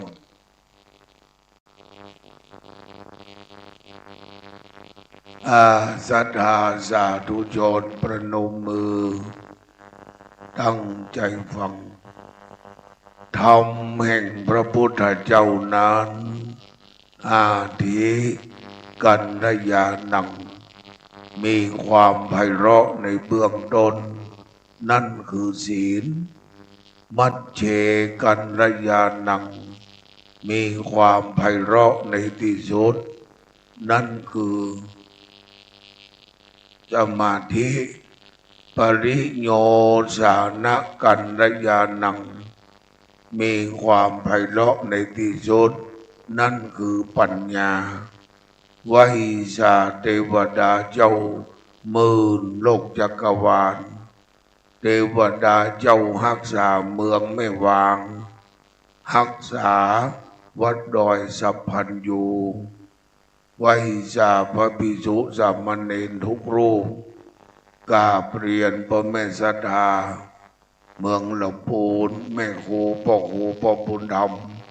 และพี่น้องทุกตำบลในอำเภอแม่วางและคณะศิษย์ญาติธรรมคืนนี้เป็นบุญของพวกเราพระเดชพระคุณหลวงพ่อท่านพระครูอาทรวิสุทธิคุณหรือครูบาเจ้าบุญตันปริสุทธโธอายุ80 พรรษา60เจ้าคณะอำเภอแม่ตาจ้างหางดงรูปทวน7เจ้าวาดวัดหนองตองเทศบาลตำบลหนองตองพัฒนาหลวงพ่อเป็นผู้มีบุญพี่น้องเมื่ออายุสัก77นี่บนเล่าบนดูเขาหลวงพ่อวัดหนองตองตายเอาปนสะดุ้งเอาปนเล่าปนลือกันตัวลุงตันตายปนบัดตายได้มาวิษณุเป็นสักทีเดียวนาน74ว่าวันอันมาตายวันยังครูบาวัดหนองตองยังบัดตายอีกเนาะเท่าเดี๋ยวนี้ก็เนี่ยเป็นบุญของพวกเราหลวงพ่อเป็นพระงดงามในพระธรรมวินัยมันยามหนุ่มนี่กันทำพระเวสสันดรเนี่ยทุกกันที่เสียงหลวงนะสิ่งเหนือตุลุงบุญทองเที่ยงบุญมาได้ยังเบาเด้อสิ่งใต้คือตุลุงบุญตันวันก็เกิดมา75 ปีก็หันตุลุงมาตลอดตุลุงเป็นพระที่เมตตาอูม่วนจาหวานฮักลูกฮักหลานฮักศิษย์ฮักยังและเป็นที่ชื่นชอบของอาจารย์พระวิษณุ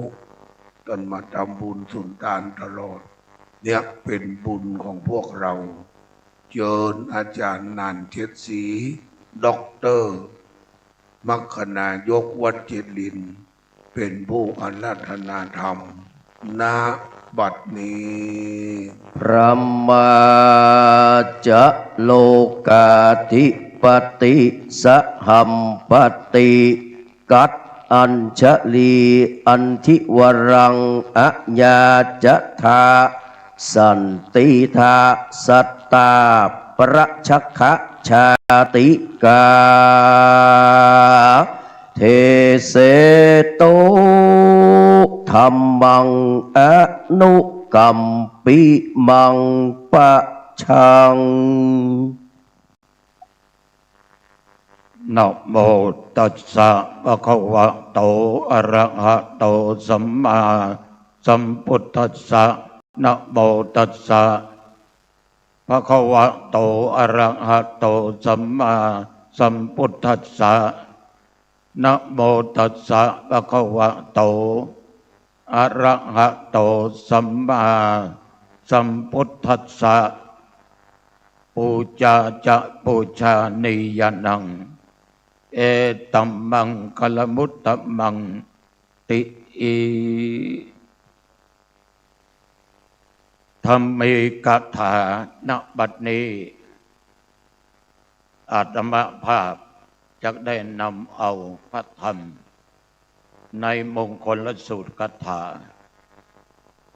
บทที่ว่าปูชาจะปูชานิยนัง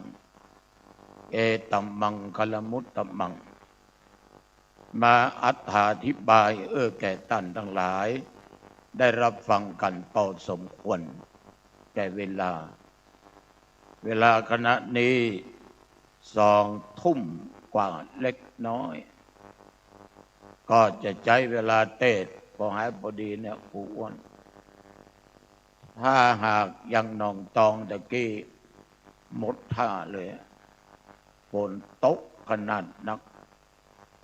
มาสันปะตองก็ยังมีฝนเข้าเขตอำเภอแม่วางก็ลงมิดมดเข้ามาทางเพยังแขวนน้อยก็ลุ่งใหญ่คืนนี้ผัวท่านสาธุเจ้าวัดดอยสัพพัญญูโทรไปเขาก็ซ้ำโทรไปมานั่งรถมากันใจบดีมาล่างคืนเนี่ยก็ให้นะกลัวเขาคืนนะพอดีก็เป็นสายอื่นไปนะฉะนั้นท่านทั้งหลายในคืนนี้ปารภเหตุทุกสิ่งทุกอย่างนั้นพระพุทธเจ้าตรัสว่าเกิดจากเหตุความทุกข์ทั้งหลายเกิดจากเหตุความสุขทั้งหลายเกิดจากเหตุเหตุเป็นปัจจัยเหตุที่เกิดผลถ้าดีก็เป็นผลสุขถ้าบ่ดีก็เป็นผลทุกข์ฉะนั้นอาตมาภาพได้รับนิมนต์มาเทศน์ปารภเหตุท่านมหาวิษณุจารุธรรมโมซึ่งเป็นสาธุเจ้าที่ญาติโยมตลอดพระสงฆ์องค์เจ้าคือความฮักความเมตตาคือการเคารพนับถือมาโดยดีตลอดเพราะตนท่านนั้นเป็นพระที่ปฏิบัติดีปฏิบัติชอบเป็นพระนักเผยแผ่มีFCเยอะนักเหลือดูเจ้าว่าหนองตองว่าท่านมหาวิษณุเนี่ยเมื่อมีชีวิตเดือนจีปีใหม่นี่จะไปดำหัวธรรมาภาพตลอดป่าญาติป่ายงไปดำหัวท่านพระครูหรือครูบาอินทรที่ละปูนแล้วก็มาแวะที่หนองตองท่านจะแจ้งว่าหลวงปู่ครับผมจะไปดำหัวหลวงปู่เนอะเป็นตาศรัทธาเป็นนักลายลำลดเตยกันก็เลยเป็นที่ฮักเป็นที่นับถือกันฉะนั้นญาติโยมปารภเหตุท่านจากไปเนี่ยก็เป็นที่น่าเสียดายที่ท่านได้จากพวกเราไปแล้วก็กำหนดงานประชุมเพลิงศพของท่านตายที่วัดเจ็ดรินแล้วก็เอามาประชุมเพลิงณที่วัดดอยสัพพัญญูพระบัดแต่บอกว่านี่ได้มานะมาแจ้งของใกล้นะจากในเมืองมานี่มาแจ้งของใกล้มาดอยเติมกันนะแต่ดอยในศักดิ์สิทธิ์ดอยสัพพัญญูนะแม่ก็ท่านมาศักดิ์สิทธิ์นะน้องฉะนั้นท่านทั้งหลายโดยเหตุอันเนี้ยอาตมาจึงได้มาเทศน์แต่ท่านมหาวิษณุอายุได้54ดังที่ผู้อ้วนว่าเด็กแก่หน้าเขาจะตายก่อนผู้อ้วนเลยคิดหวังที่เขาไปบอกว่าตุลุงตันก็นักแกเลยนะผู้อ้วนก็นึกว่าสบายกูละไม่ได้เป็นนอนแฮมแก่มือที่ไหนได้ตายสักคำนี่นะเป็นมหาวิษณุไปแต่มานี่อายุก็80นั่งเข้ามา80เข้ามาได้162วันมาเนี่ย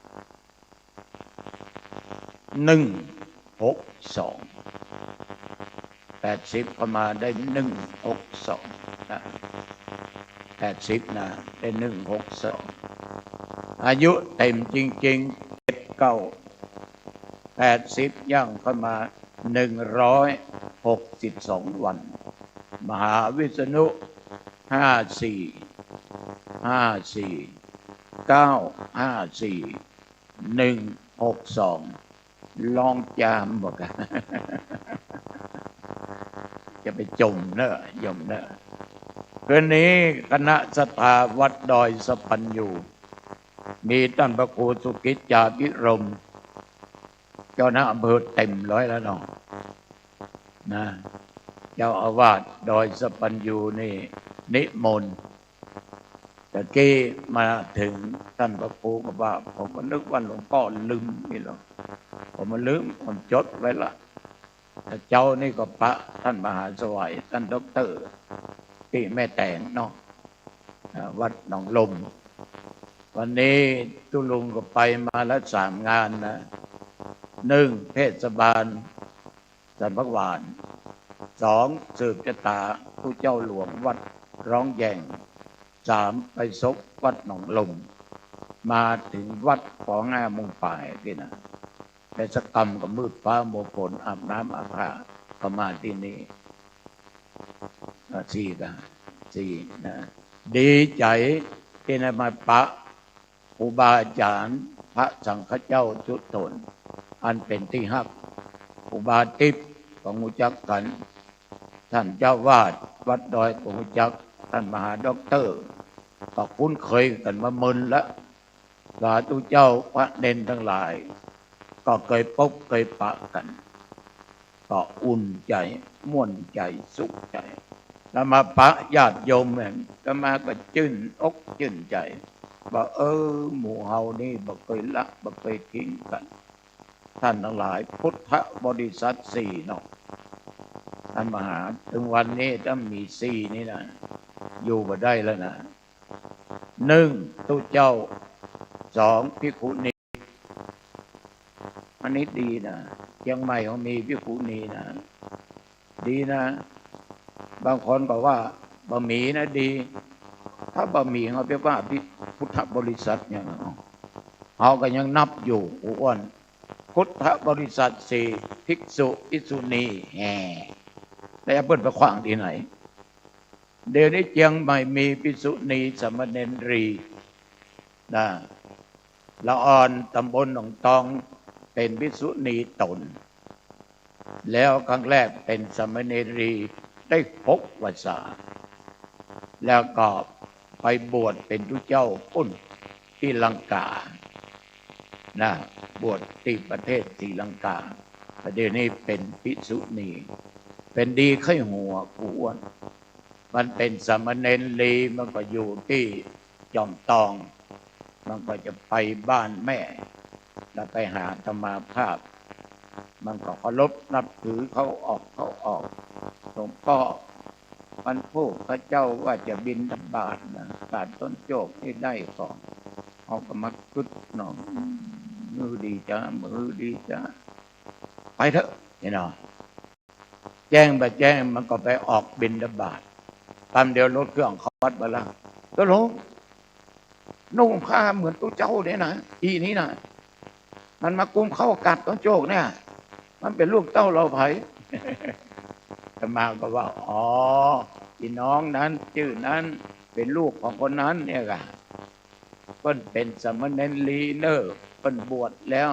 มันนุ่งผ้าเหมือนตุ๊กเจ้าเนี่ยนะหรอกเขาบอกเคยหันเขาบอกเคยพบบอกเคยปะมันจะบวชเป็นตุ๊กเจ้านี่มันก็มาบอกว่าข้าเจ้าจะได้เป็นภิกขุณีละนะเดี๋ยวนี้เป็นภิกขุณีละท่านทั้งหลายเอาก็ดีใจนะพุทธบริษัท4ภิกขุภิกขุณีอุบาสกอุบาสิกานั่งเนี่ยอุบาสกก็มีนี่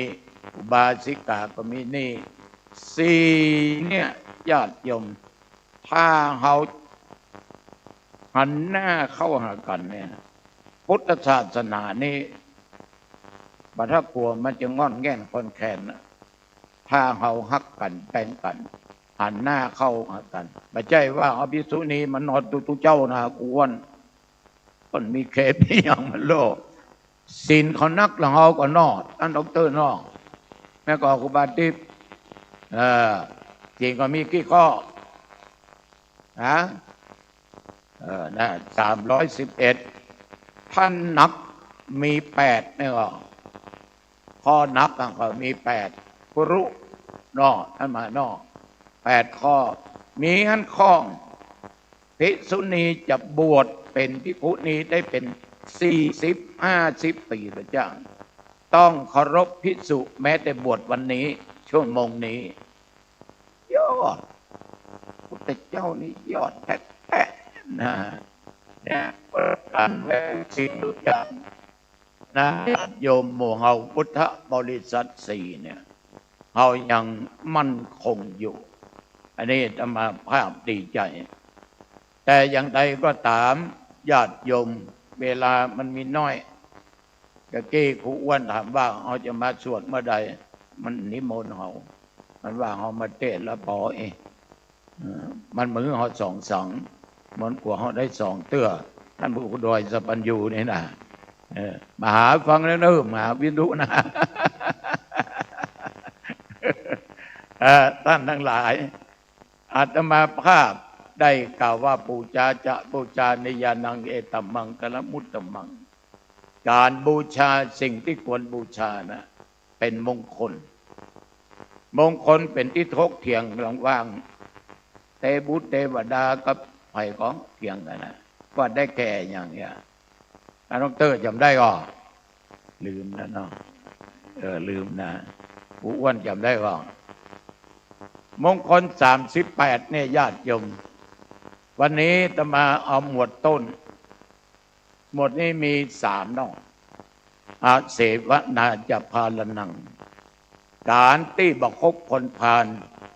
เป็นมงคลต่อชีวิตคนพาลก็คือคนบดีพระอูน่าก็ใหญ่หมดแล้วคนบดีคือคนอย่างใดคนพาลอย่างใดมันถึงแสดงออกทางกายทางวาจาทางด้านจิตใจการกระทำมันก็ถึงบัดดีการการจาก็ถึงบัดดีในด้านจิตใจก็คิดบัดดีแล้วเฮาทั้งหลายเนี่ยรู้ไปโดยมันนะเนาะเพราะเฮาตวยมันตาม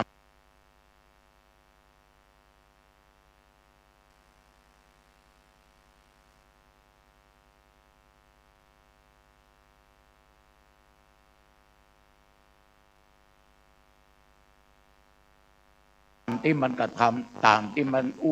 ตามที่มันคิดยุคปัจจุบันเนี่ยญาติโยมคนบัตยคนพาลนักตยคนพาลนักท่านทั้งหลายบัณฑิตนั้นจะเสวนาการคบบัณฑิตเนี่ยเป็นมงคลแต่บางคนคบคนพาลไปหากิจคบบัณฑิตพาไปหาผลเพราะเดือดร้อนกัน1 วันคนลวกหมดอาจารย์อ้วนแม่ก็โยมนะตึงวันเนี่ยมันบาดสุขเพราะคนหลวงแต่มันมีศีลธรรมมันเดือดร้อนเพราะคนหลวงนักแต่หูหลวงหมดเนี่ยมันขาดศีลธรรมมันใดความบรรลัยเกิดขึ้นเมื่ออันมันใจเหมือนหมู่เฮานี่แต่นั้นท่านทั้งหลายคบคนพาลไปหาพิษอันนี้แต่คบบัณฑิตพาไปหาผลอย่างธรรมาภาพอย่างตุลุงนี่นะท่านดร.ผมเผยแพร่ทำดร.ก็คงอยู่ผมคบไผ่คบหลวงปู่ทองนั่นนะหลวงปู่ทองกับมหาทรัพย์นลินโทหลวงพ่อพระครูปิยะวัดดอนใจต้นแห่น่ะอดีตรองเจ้าหน้าอำเภอสมบัติทองปีนั้นผมอายุ23-24ไปอบรมที่จิตภวันจบมาเรียบร้อยหลวงปู่ทองห้องไปออกรายการวิทยุสถานีวิทยุพอเชียงใหม่นะรายการปฏิทองมีมหาทรัพย์มีหลวงพ่อพระคุณยะมีหลวงปู่ทองมาอันเป็นพระครูอยู่ที่วัดเมืองมางครูบาอาจารย์เปิ้นจักจุงมาเพราะเปิ้นเป็นบัณฑิตมีความรู้ทางด้านศีลธรรมนักจักจุงก็อยู่ในด้านการเผยแผ่ก็อยู่ได้ต่อหอดประเดียวพอเริ่มต้นไปพบกับอันธพาลไปมีแล้วว่าศิลกาเมื่อยุสปายตุมุ่นรุ่นเดียวกันนะชวนเอาศิกะ ไปออกได้ฮะก็รอเท่าออกไปมันตันได้กินแห้งลูกยังบัดตันซิกเตื้อจะเอากินแห้งลูกแล้วบ่ฮะกะอย่าปลาเอาไปเอาเมียล้วนนั่นน่ะลองกึดดูดีๆลองเอานุ่งเตียวด้วยเขาก็มาตายก็เป็นจะเตาะด้อยไปละโมมันจะได้เป็นอย่างนี้ไว้ได้เป็นเจ้าคณะอำเภอวะฉะนั้นเขามาจักจุงมาเชิญจวนเกือบไปเกือบเสียผู้เสียคนประมาณแน่นะอาจจะเป็นปูจานแย่งปูอ้วนก็ได้อะนะแย่งปูอ้วนก็ได้อะฉะนั้นยอมทั้งหลายการคบคนพาลมันจะปาไว้ในทางที่บรรทุกคนบอกเคยแอวปลาแอวคนบอกเคยกินปลากินคนบอกเคยเล่นปลาเล่นคนบอกเคยขี้จุปลาขี้จุคนบอกเคยนอกใจผัวนอกใจเมียปลานอกใจผัวนอกใจเมียเสียเพราะคนพาลทั้งนั้นว่าตัวเจ้าว่าคนบ้านนะลองไปคบคนพาลเด้อรู้หมดท่านมาอันนี้อยู่มาได้67 ปีเป็นผู้เจ้าเป็นเด่นท่านมหาวัดดอยสัมปัญญูย่ำเกิดก็ลูกมาเกิดเพื่ออุบาทิพย์ก็มาเกิดแล้วเนาะท่านด็อกเตอร์นี่เกิดแล้วก็67แล้วเนี่ยอยู่วัดอ่ะอายุเกิดแล้วเนาะเกิดได้กี่ปี70เกิดกันได้3 ปีเดินตึกตะอย่างนั้นเนาะผมบวชละพระอาจารย์เนี่ยเอารอดมาได้อย่างนี้แสดงว่าภูมิใจว่าบัตรทุกคนอันธพาลจักจุงไปเอาได้พบได้พระครูบาอาจารย์ที่ดีพระบัณฑิตท่านที่มีความรู้ฉะนั้นเป็นมงคลถ้าเว้นคนพาลเนี่ยแล้วคบบัณฑิตเป็นมงคลคือสิ่งดีๆจะเกิดขึ้นในชีวิตปูชาจะปูชานิยานังการปูชาอย่างกระจ่างดีหมดท่านทั้งหลายตะกี้จะเทศจะสวดปูอ้วนประกาศล่ะเนี่ยอย่างก่อนจุดธูปเทียนแล้วก็จุดธูปเทียนปูชาพระรัตนตรัยปูอ้วนก่อนเนี่ยมรรคนายกบอกตลอดจุดเทียน2 เล่มบูชาพระธรรมวินัยจุดธูป3 ก้านบูชาคุณของพระพุทธเจ้าพระปัญญาธิคุณบริสุทธิคุณหากรุณาธิคุณดอกไม้พระบูชาพระสงฆ์เพราะพระสงฆ์เปรียบเสมือนดอกไม้หลากสีมาจากคนละที่คนละทางแม้แต่ในสวยดอกนี่ก็อย่างเดียวกันเนี่ยโยมเนี่ยอันนี้ดอกนี่พันมันเป็นอย่างอี้ที่เขาแปลงนี้ดอกเทียมแปมยังคนละสีฉะนั้นดอกไม้ปูชาประสงค์ต่างนิสัยต่างพ่อต่างแม่ต่างความคิดท่านทั้งหลายเอาปูชาพระธรรมวินัยธรรมะกับวินัยเนี่ยโยมต้องปูชาไม่ใช่ปูชาอย่างเดียวต้องปฏิบัติโดยตามพระธรรมคำสอนตามศีลโยมจะเอากำปีใส่ขันไว้บนหัวนอนตลอดเต้าตายว่าเคยศึกษาเคยปฏิบัติพระไร้ค่าจะเอาตำรับตำราตู้พระไตรปิฎกเอาไว้ในห้องนอนตื่นมาก็ยกมือไหว้ไปไหนก็ยกมือไหว้หายเหลือเก่ากันนี่นะก็มาเป็นมงคลสักอย่างเพราะได้ปฏิบัติตามศาสนคำสอนของพระพุทธเจ้าเนี่ยท่านทั้งหลายศีลนี่คือข้อห้ามธรรมะคือข้อปฏิบัติเอาได้เกิดเป็นมนุษย์เนี่ยเพราะเขามีศีลด้วยเนี่ยมีศีลนะถ้าไปเกิดบนสวรรค์ยนฟ้าเป็นเทพมีธรรมะนะเทวตาธรรมก็มีหรอกขนาดเป็นเทวบุตรนะญาติโยมท่านผู้หูทั้งหลายผู้อ้วนเทพบุตรนี่ตายก่อนนะเนี่ยขนาดเกิดบนสวรรค์นะโยมยังตายนะสุปฏิเทวบุตรนะตายจากโลกบนสวรรค์เนี่ยจะต้องมาเกิดมาตกในมโนภพไปเกิดเป็นแห้งไปเกิดเป็นเต่าไปเกิดเป็นหมูเป็นหมาไป ไปเกิดเป็นคนหูหนวกคนตาบอดดูขนาดเป็นเทพบุตรนี่ลงมาเกิดเป็นสัตว์เดรัจฉานอยู่และหลายภพหลายชาตินายมนอกจากเกิดในมรณรกแล้วนะอย่าประมาทว่ากูตึงนี่ทำดีแล้วกูจะเกิดเป็นเทพธิดายุกละมันแน่อดีตเอาไปสร้างอย่างไว้ถ้าเฮามีศีลบ่มีธรรมบุญมีเกิดอยู่บนสวรรค์อาจจะมาตกหม้อนรกก็ได้อันพระพุทธเจ้ามีหมู่กี่ร้อยชาติออกเกิดเป็นสัตว์ก็มีเนาะจะถามท่านดร.นี่ก็นั่นก็อย่างผมนี่ก็เกิดเป็นสัตว์มาแล้วนะประเดี๋ยวนี้ก็เพิ่งสัตว์เพิ่งมาแล้วเนี่ยผู้อ้วนแต่เฮาดีๆเป็นมาคนคำนะมาไปอยู่วัดอยู่ฉะนั้นญาติโยมท่านทั้งหลายเฮาเป็นมนุษย์สัตว์อันประเสริฐแต่ตัวเปิ้งเฮายังเป็นสัตว์เดรัจฉาน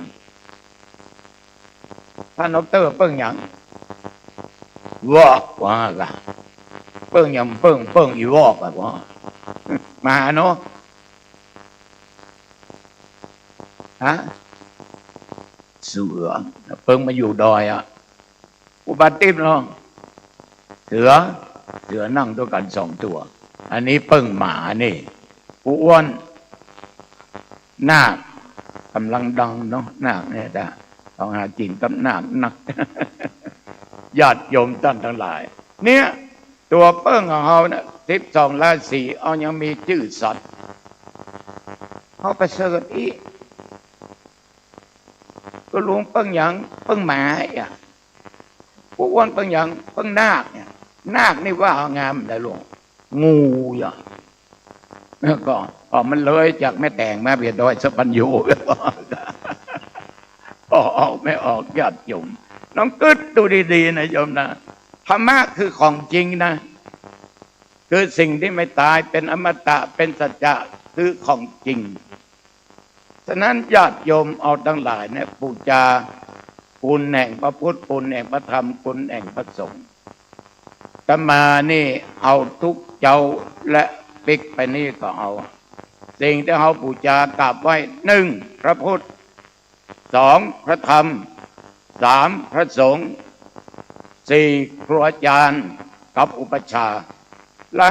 5ละบ่ได้อันนี้สำคัญเหลือเปิ้นบดบ่มีเทพองค์ใดเทียบได้มีพระองค์ใดเสมอได้คือพระบิดาพระมารดาพระพรหมที่อยู่ในบ้านเทพที่อยู่ในบ้าน2 องค์เนี่ยญาติโยมยิ่งกว่าอันใดๆทั้งสิ้นโยมว่าสำคัญก่อนโยมผู้หญิงสำคัญนะพระพุทธเจ้ามีพ่อแม่ก่อนนั่นลองนึกดูกับผู้อ้วนขนาดพระพุทธเจ้ายังมีพ่อมีแม่พระเจ้าสุโธทนะพระนางสิริมหามายายะ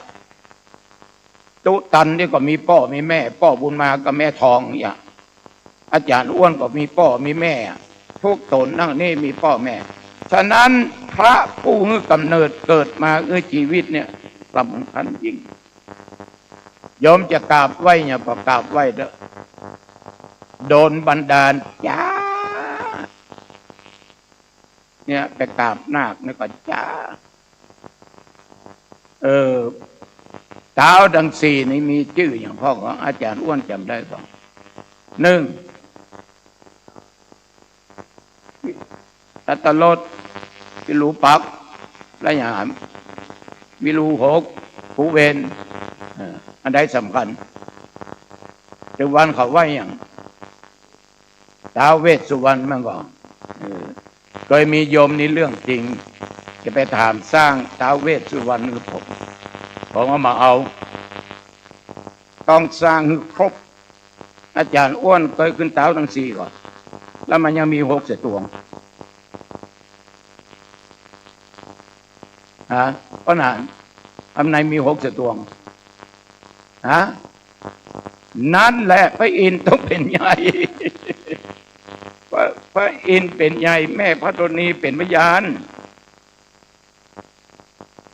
ถ้าโยมมาสร้างอาตมาภาพ6 องค์อาตมาเอา พระอินทร์อยู่บนดาวทั้งสี่เรียงกัน แม่พระธรณีทัดลงมา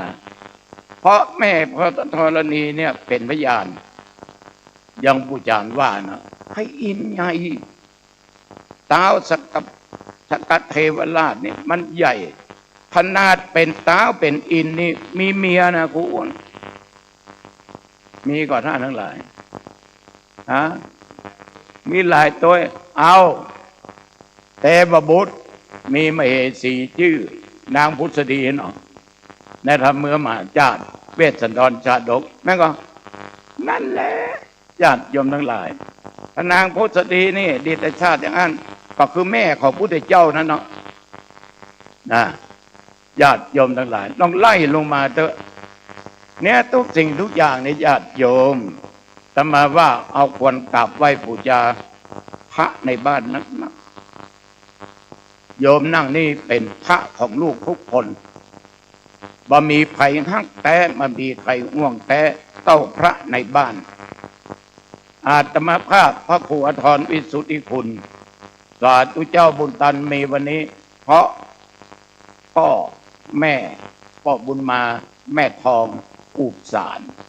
ยังมีตุตันถ้ามีพระสงฆ์องค์ไม่มีเราแล้วขออันยังก็ได้บนคำเดียวนะได้เลยศักดิ์สิทธิ์เนี่ยเรียนจบหนังสือมาเป็นละอ่อนให้เลี้ยง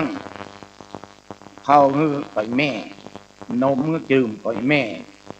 มือนั้นมือนี้ก็พ่ออีแม่ขอตังสาวจบฮือละอันนั้นไปกราบอธิษฐานจ้าพระในบ้านนี่บันดาลบ่อยนะเงี้ยหนังสือก็เทอมก็ได้10,000ละ5,0002,000ก็สบายดูแลรักษาไปติดข้อเงี้ยวหายุแม่ก็ฉะนั้นโยมทำไมเป็นลืมพระในบ้านนี่แย่ที่สุดพระในบ้านในสูงสุดบ่มีพระใดจะเทียบได้ท่านทั้งหลายนี่ควรบูชาอย่างยิ่งคนเหล่านี้มันหลงนะแต่ตุเจ้าบอกว่าอย่างใครจะบูชาอย่างดีหมดเพราะมันทำเขาสบายจิตสบายใจมันทำเขาสุขใจแต่จะไปลืมพระในบ้านไปเลี้ยงกับอันอื่นโบนกับอันอื่นลืมโบนพระในบ้านนะปะแก้โบนสักเตื่อมาเลี้ยงดูเปิ้ลน่ะไปเนี่ยการงานช่วยเปิ้ลน่ะมาฟังคำสั่งคำสอนของเปิ้ลน่ะเปิ้ลตายมาทำบุญเปิ้ลน่ะพอมาแก้โบนน่ะเปิ้ลดูแลมาขนาดไหนญาติโยมหรือว่าโยมจะเถียงกันเลยเพราะโยมเป็นพ่อคนแม่คนละนี่แหละโยมพระท่านเหล่านี้ควรบูชาอย่างยิ่งนอกจากพระพุทธเหนือสิ่งใดพระธรรมพระสงฆ์เหนือสิ่งใดวันนี้ท่านทั้งหลายมาบูชาบุญกุศลบารมีของท่านมหาวิษณุโดยคุณงามความดีของท่านทั้งหลายจึงมาบูชาโดยการมาปฏิบัติโดยการในฐานะเป็นเจ้าพุทธในการทำบุญอุทิศส่วนกุศลไปหาจิตวิญญาณของท่านมหาวิษณุบางคนอัพเป็นเจ้าภาพขันเทศขันธรรมขันสวดอัพเจ้าภาพเป็นเจ้าภาพประสาทกะเจ้าภาพแง่กะเจ้าภาพอาหารการกินเจ้าภาพนั้นเจ้าภาพนี้เป็นการบูชาคุณของท่านมหาวิษณุเพราะมีชีวิตเป็นคนที่เฮาฮักเฮาเคารพเฮานับถือเพราะใดญาติโยมเขาก็มีศีลก็มีธรรมของเพิ่นถ้าลองเพิ่นมีศีลมีธรรมก็วันนี้ไปมานั่งนี่สักคนตายปุ๊บก็เอาเลยป่ะเอาเลยเดี๋ยวพอออกไม่ออกอันนี้ตั้งศพไว้ที่วัดเจ็ดลินได้จัดหมื่นจะเจ้าลากมาเพเพราะอะไรเอาขึ้นประสาทตะกี้กันท่านพระครูเนี่ยลองคิดดูดีๆโยมมันไม่ใช่เรื่องง่ายๆนะโดยที่โยมปากันบูชาคุณของท่านฉะนั้นพระสงฆ์ก็น่ากราบน่าบูชาเพราะพระสงฆ์เนี่ย กันเดียวจบละเหลือน้อยยังใหม่เขาตู้เจ้ามีแต่ใดก็5,000 ป่ายค่ะเน้นมี4,000 ป่ายถึงตู้ถึงเน้น10,000บัดถึงผู้อ้วนน่าห่วงนะน่าห่วงน้อยไปถึงวันคนตายมี500,000 ป่ายคนเกิดมีแค่400,000 ป่ายน้อยอ่ะพลเมืองลดลงก็เลยหาคนมาบวชยากวัดหนองตองเหลือตู้เจ้า4-5 ตน6 ตนเน้นเหลือตนเดียวก่อนว่าจะซิกไป5ก่อนท่านทั้งหลายหาคนมาอยู่ยากเนี่ยตู้เจ้าพระเนนที่มาอยู่วัดดอยสปัญญูเนี่ยมีนอกท่านหาเนาะตู้เจ้ากี่ตน17หรือเน้น16ดูตู้17เน้น16หายากวัดหนองตองเนี่ยเหลือตู้4-5 ตนเน้นเหลือตนเนี่ยแต่ก่อนนี้สูงสุดตู้มี18เน้น27ขยม22กิริติถึงที่สุดประเดียวขยมหายแซ่บตู้เขากำลังเสาะละอ่อนมาอยู่ในวัดในว่าหายากนะโยมนะสมาภาพขอฝากโยมก็ช่วยกันดูแลพระสงฆ์องค์เน้นเนอนั่งนี่นะช่วยกันดูแลอุปถากอุปถัมภ์จะไปฟังกรรมเหนือจะไปฟังกรรมใต้นั้นเรื่องกรรมไปกรรมมันทุกคนมีกรรมมีเว้นเป็นของตัวเองมีกรรมเป็นเผ่าพันธุ์ทำไว้อย่างใดก็คืออย่างอันนะโยมจะไปแตะจะไปต้องจะไปเกี่ยวข้องสิ่งเหล่านี้ถ้าโยมไปแตะไปต้องเกี่ยวข้องใจโยมจะตกต่ำลามปามไปหมดที่บ่รู้เรื่องก็จะเจอไปตัวเพื่อลามปามอย่างตู้เจ้าคุณเราบังเนอหมู่เฮานะอันนี้ตู้ลุงอู้ฟังนะตะวันซืนนี่พอ5 โมงเย็นน้องผมก็โยมอู้กันในห้องนะไม่ยิงคนนี้มันลุกที่ไหนมาหมู่ล้อชัดเสร็จมันหันประตูห้องนอนผมแง้มไปบุกเข้าไปห้องนอนหมดนะพอก็ถามว่ามาอย่างน้ำมันรถบะหมี่ก็มันน้ำมันรถบะหมี่ที่วัดหนองทองเนี่ยแต่ว่าเอาไปจนนอกก็เดิมหมดโยมกับน้องเขาก็ปากันมันไปออกไปก็ยกสตางค์นี่100ทุลุงเป็นหน้าฮักลูกยังว่าเขาหน้าฮักอยู่นะก็80แล้วนะและกำนึ่งที่มันออกมาข้าเจ้าเป็นโซ่เองระวังเด้อเจ้าวันบุกมาโดยสปัญญูนะระวังนะอุบัติเหตุระวังเด้อระวังอันนี้เรื่องจริงนะผ่านมาตะวันซืนนี้มาได้เนี่ยมันจะเอามาอีกกอบตัวเนี่ยเนี่ยมันสเปดอาจารย์อ้วนอันนั้นบางครั้งมันจะเกิดจากทุกเจ้า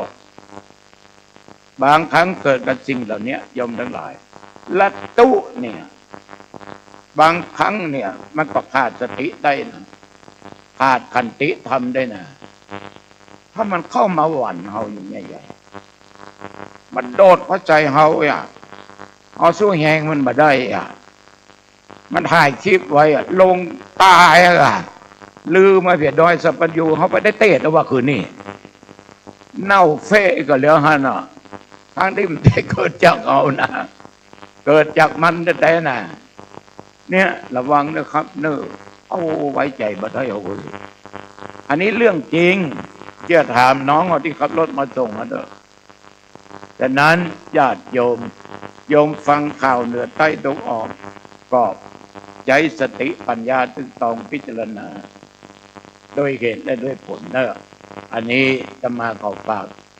ากว่าการบูชาสิ่งที่ดีมันเป็นมงคล1พระพุทธ2พระธรรม3พระสงฆ์4ครูอาจารย์อุปชัยยะ5บิดามารดานี่สำคัญยิ่งสิ่งดีๆจะเกิดขึ้นกับชีวิตของโยมเอาละธรรมาภาพก็รบกวนเวลาท่านทั้งหลายมาพอสมควรก็เทศนาธรรมแบบง่ายๆนะแบบธรรมดาเข้าใจกันง่าย แต่ฟังแล้วลองนำไปพิบัติแต่ก่อยึดไปแล้วนะธรรมะเป็นสัจจะธรรมะเป็นอมตะท้ายที่สุดผมต้องขออนุโมทนาต่อพระสงฆ์องค์เจ้าตลอดจนสมณเณรจุรูปจุโถนด้วยความอักขันนับถือขอเจริญพรต่อญาติต่อโยมผู้ใจบุญทุกท่านที่ตั้งอกตั้งใจฟังธรรมะในมงคลสูตรคาถานี้ตั้งแต่ต้นจนอวสานพระบุญกุศลที่ท่านทั้งหลายกระทำต่างมีจิตเจตนาอันบริสุทธิ์เพื่ออุทิศส่วนบุญกุศลไปหาจิตวิญญาณของท่านมหาวิษณุจารุธรรมโมขอผลกินผลทานผลบุญเหล่านี้ยุ่งลอดถึงตึงนำจิตวิญญาณของท่านมหาวิษณุไปสู่ทางสุคติด้วยจิมบุญกุศลส่วนหนึ่งจงย้อนกลับมาเป็นของสมณศรัทธามูลศรัทธาท่านทั้งหลายจุตนจุคนคิดสิ่งหนึ่งประการใดของความคิดปรารถนาเหล่านั้นจงสำฤทธิ์ผลเหมือนกันจุผู้จุคนแสดงธรรมเทศนาในมงคลสูตรคาถามาเป่าสมควรแก่กาลเวลาขอยุติการแสดงธรรมเทศนาไว้เพียงแค่นี้เอวังก็มีโดยประการละชนีสาธุสาธุสา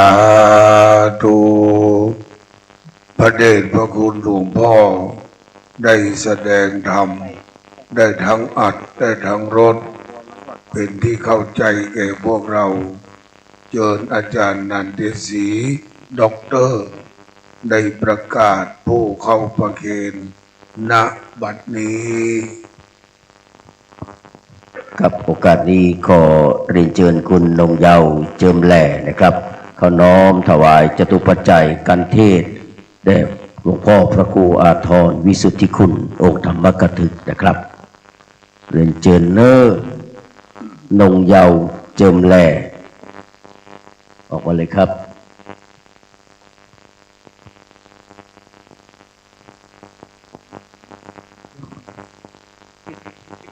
เจิมแหล่ศรัทธาปนมมือกินทานโดยศรัทธาวัดดอยสัพพัญญูสาธุสาธุสาธุ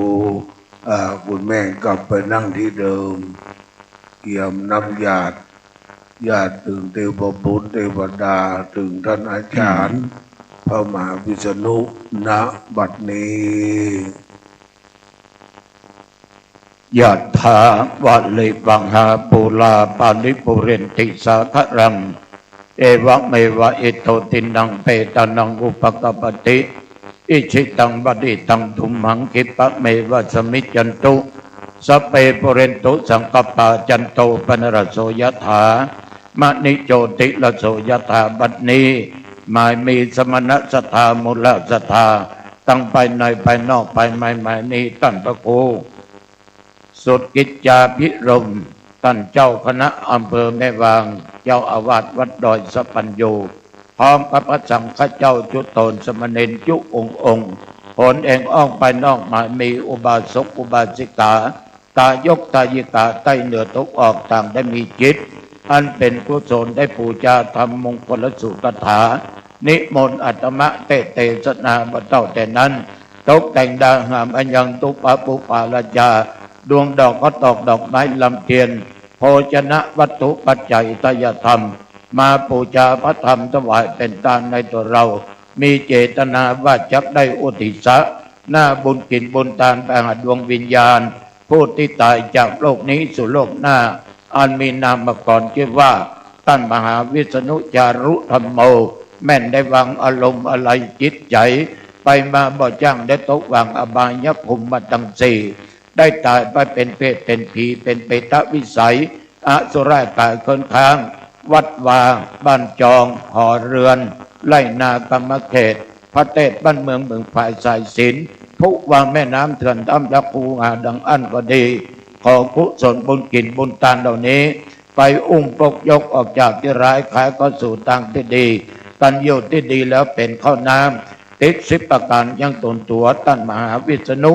จารุธรรมโมได้กินได้บริโภค ได้พ้นจากที่ยากได้ปราศจากที่ทุกข์เพื่อได้ถึงสุขในตีคาตาละบัดนี้ยามนี้นั้นจงจักมีเตี้ยงแต่ดิหลีสปิติโยวิวัจจันตุสัพพะโลกโกวินัสตุมาเตภวะตนตรโยสุขีติกายุโกภวะอภิวาตานะสีลิสนิจังวุตาปัจจายโนจัตตารโอธัมมาวัฏันติอายุวันโนสุขังพลังธรรมะตนังวัตถุตนังปัจจยะตนังอุติสะตนังนิพพานังปรมังสุขังสาธุสาธุสาธุเชิญอาจารย์นานเจตศรีได้เชิญท่านที่จะจุดธูปเทียนบูชาพระอภิธรรมเรียนเชิญครับ กับจากนี้ไปนะครับขอเรียนเชิญคุณมนตรีวงเมืองใจได้คือเกียรติจุดเทียนบูชาพระอภิธรรมครับตอนนี้ครับเรียนเชิญเลยครับเทียนจำนวนเอามาใกล้ๆเพื่อเลย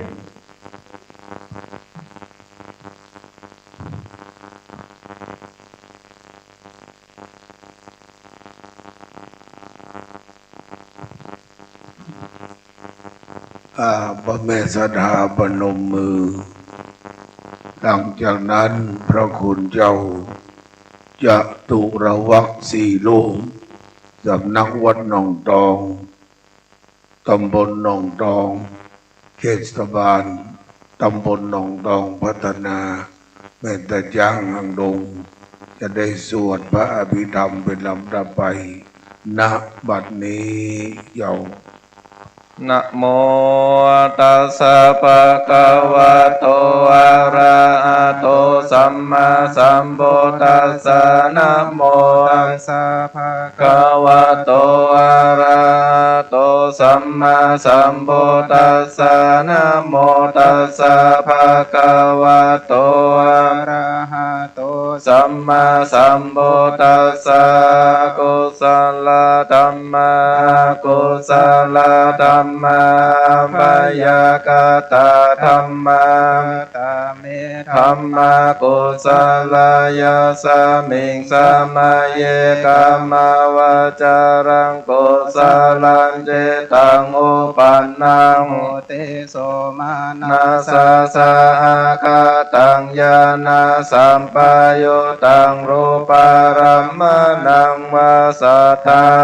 มนังวาคันธารมนังวารสารมนังวาโพธัมภารมนังวาธัมมามนังวายังวาปนารามปาตาสมิงสมาเยภาโสเตอเวเกโปเตวาปนาตาสมิงสมาเยอันเยเปอาเทปติจาสมุปันนาอารูปิโนธัมมาเอเมธัมมากุศลปัญจขันธารูปขันโธเวทนาขันโธสัญญาขันโธสังขารขันโธวิญญาณขันโธตาตาคาตาโมรูปขันโธยัมกินเจรูปังอาติตานาคาตาปัจจุปันนังอาชตังวาเหทวาโอลาลิกังวาสุขุมังวาเยนังวาปาเนตังวายังตุเรวาสันเตเกวาตาเตกาจังอาภิสัญโยเอตวาภิสังเคตวาอายังวุจติรูปกันโตสังฆโอสังฆโอสังฆเฮเตน นะอาสังคาหิตังอาสังคาหิเตนะสังคาหิตังสังคาหิเตนะสังคาหิตังอาสังคาหิเตนะสัมปโยโควิปโยโคสัมปโยเตนะวิปโยตังวิปโยเตนะสัมปโยตังอาสังคาหิตังชาปัญญติโยขันธาปัญญาเตอายตนะปัญญาเตธาตุปัญญาเตสัจจปัญญาเตอินทรียปัญญาเตปุคลาปัญญาเตเกตาวาตาปุคลานังปุคลาปัญญาเตสัมมายาเวมุตโตอาสัมมายาเวมุตโตโกปะธัมโมอาโกปะธัมโมปาริหานะธัมโมอาปาริหานะธัมโมเจตนาภาโพอนุรักขณาภาโพปุโธชนโห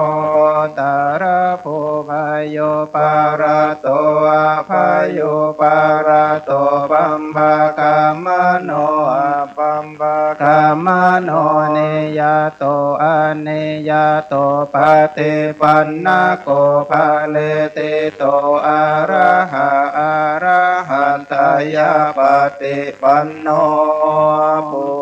คันโลอุปาลาภาเตสัจเจกาธาปารมาเดนะเตยมันตายโยสัจเจกาโทปารมาโทตะโตโสปุคันโลอุปาลาภาเตสัจเจกาธาปารมาเดนะเตนะเอวังวัตตะเพจานะเฮเนกะหังหันเจปุคันโลปาลาภาเตสัจเจกันธาปารมาเตนะวาตาเรมเฮโยสัจเจกะโตปารมาโทตะโตโสปุคันโลปาลาภาเตสัจเจข้าปารมาเทนะเตมิจฉาเย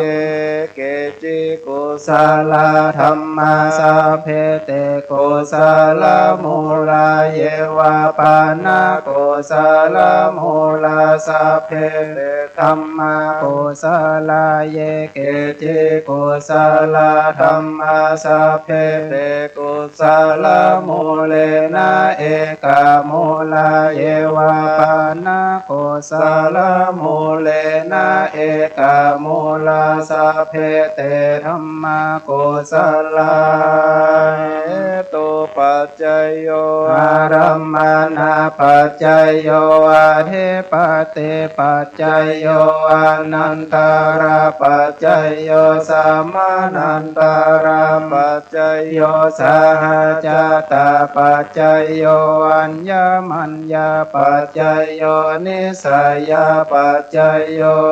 ปานิสัยยาปัจจยโยปุเรชาตาปัจจยโยปัจจชาตาปัจจยโยอาเสวันนาปัจจยโยกัมมาปัจจยโยวิปากาปัจจยโยอาหาราปัจจยโยอินทรียปัจจยโยชนะปัจจยโยมัคคาปัจจยโยสัมปโยตาปัจจยโยวิปโยตาปัจจยโยอาเทปัจจยโยนาเทปัจจยโยวิกาตาปัจจยโยวิกาตาปัจจยโย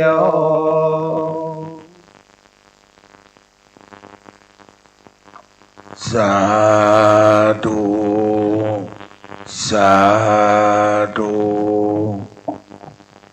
อาจารย์นันเจสีได้ลาดปูชาโยงเป็นที่เรียบร้อยและตั้งภาพฝังสมุนทั้ง4 ชุดต่อหน้าพระคุณเจ้าเชิญอาจารย์ดอกเตอร์นันเจสีได้เชิญผู้ที่จะทอดผ้าต่อไปนะครับ กับจากนี้ไปเรียนเชิญทั้ง4ท่านนะครับเป็นตัวแทนให้เกียรติทอดผ้าไตรบางสกุลนะครับท่านแรกนะครับคุณพรพิมลชัยชนะท่านที่2นะครับคุณสุรีไพโรจน์จีรรัตน์แล้วก็คุณลัดดาวันทองเชื้อปนานวิรัตสายบุญเรืองทั้ง4ท่านครับเรียนเชิญมาพร้อมกันครับเรียนเชิญครับ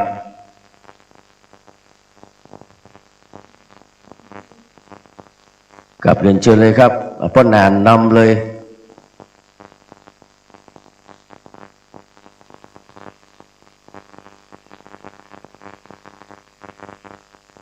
พ่อนานเนี่ยพ่อนานเนี่ยได้กันเนี่ยอันเนอะพร้อมกันก่อนพร้อมกันแล้วก็ทอดพร้อมกันนะครับมาพร้อมกันก่อนจับผ้าก่อนทอดลวงยาวเนอะเพื่อจะได้จับชายผ้าวางลงเลยครับกับรอพระพิจารณาตัวเนอะ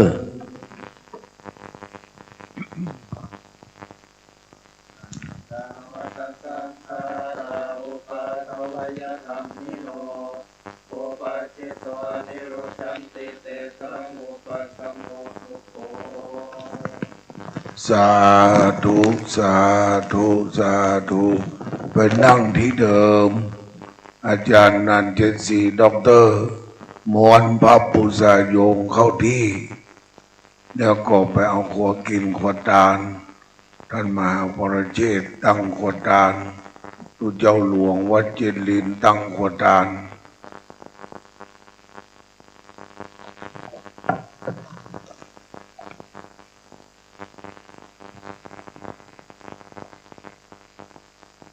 ต่อไปอาจารย์นันทิศรีด็อกเตอร์จะได้เชิญ5 ท่านมาประเคนกันพระพุทธและกันสวดเชิญอาจารย์ครับผมกับขอบคุณครับการพระพุทธนะครับตามแบบโบราณจะต้องถวายเป็นพุทธบูชาก่อนกับเรียนเชิญแม่ครูทองสุขกลิ่นมารีนะครับรัตนมหาอุบาสิกาได้ขอน้อมถวายกันพระพุทธเป็นปฐมที่หน้าโต๊ะหมู่บูชานะครับขณะที่แม่ครูทองสุขกลิ่นมาลีถวายกันพระพุทธมูเฮาสาธุกันดังๆเน้อสาธุสาธุสาธุครับขอบพระคุณแม่ครูทองสุขกลิ่นมาลีนะครับเรียนเชิญกลับมานั่งที่รับรอง4 ท่านนะครับที่จะได้น้อมถวายกันพระสงฆ์สวดพระพิธรรมนะครับมาพร้อมกันถวายพร้อมกันแล้วก็ปิกไปนั่งที่รับรองพร้อมกันนะครับครูลีลาทองเชื้อนะครับคุณฟองจันทร์กันทกุมารนะครับแล้วก็คุณกัญญาทองเชื้อคุณวิเชียรเครือมาลา4 ท่านนะครับเรียนเชิญครับ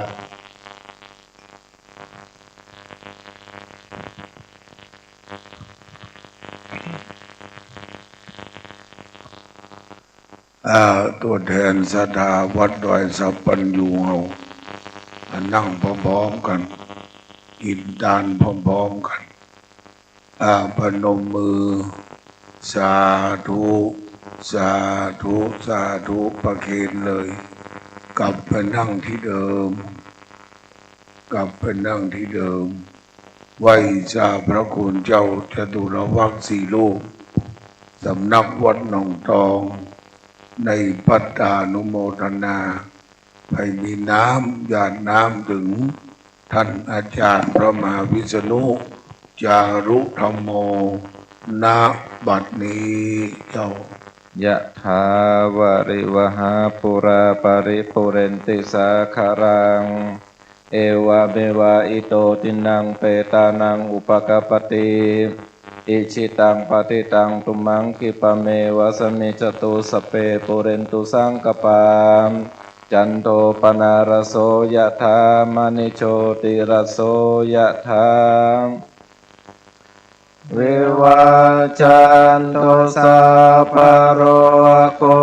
วินาสตุมาเตภวั วันตรายโยสุขิธิคายุโกภวะอภิวังสิเรสเนจังโวตาปัจจายโนจัตตารธรรมวันตันติอายุวันโนสุขังอาลังอัตตสิเมอากาสิเมยาติเมตาสกาจะเมเปตานังทากินังดัจจาบุเปกตมโนสารังนาหิโรนังวาโสโกวายาวันยาปริเทวนานาตังเปตานามาทายาเอวัมติทันติยาตโยอายัญจะโกทาคินาตินาสังฆามิสุปฏิติตังเอคาราตังเอตายาสถานาโสอุปกาปฏิโสยาติธัมโมจะอายังเนกาสิโตเปตานาปุชาจักตาโหลาลาภาลันจะเปกุนัมมโนปะเทนังตุมเมปุญญังปัสสุตังอนาปกันเตภวตุสัพพมังคารังราคันตุสัพพเทวตาสัพพพุทธานุภาเวนัสทาโสติภวันตุเตภวตุสัพพมังคารังราคันตุสัพพเทวตาสัพพธัมมานุภาเวนัสตาโสติภวันตุเตภวตุสัพพมังคารังราคันตุสัพพเทวตาสัพพสังฆานุภาเวนัสตาโสติภวันตุเต สาธุสาธุสาธุนานๆไปเอาไม้มาเกี่ยวไปก่อนโบราณล้านนาเจียงใหม่เจ็ดลินแม่ตัดยางห่างดงสันปะตองแม่วางพระดอยสัมพันธ์อยู่บ้านเรามันครบองค์สามได้หือทานรักษาศีลเจริญจิตภาวนาไหว้สาพระเจ้าพระสงฆ์สามเณรทุกรูปกราบเรียนทุกท่านมือขวาซ้อนมือซ้ายเจริญจิตภาวนาถวายเป็นพระราชกุศลแด่สมเด็จพระนางเจ้าสิริกิติ์พระบรมราชินีนาถพระบรมราชชนนีพันปีหลวงได้เสด็จสู่สวรรคาลัยและบุญถึงท่านอาจารย์พระมหาวิษณุจารุธรรมโมณบัดนี้เงียบนะครับ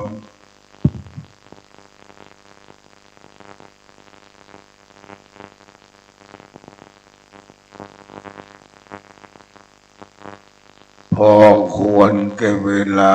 ประนมมือขึ้น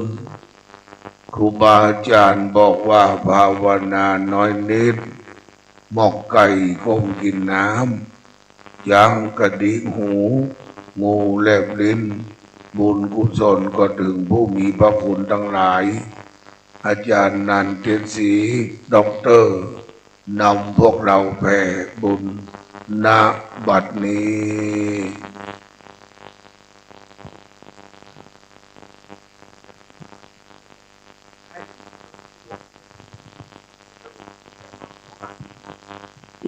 ตังตานะกัมมังนิพพานะปัจจโยโห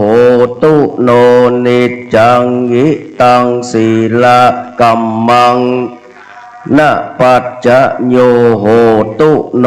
นิจจังอิตังภาวนากัมมังนิพพานะปัจจโยโหตุโนนิจจัง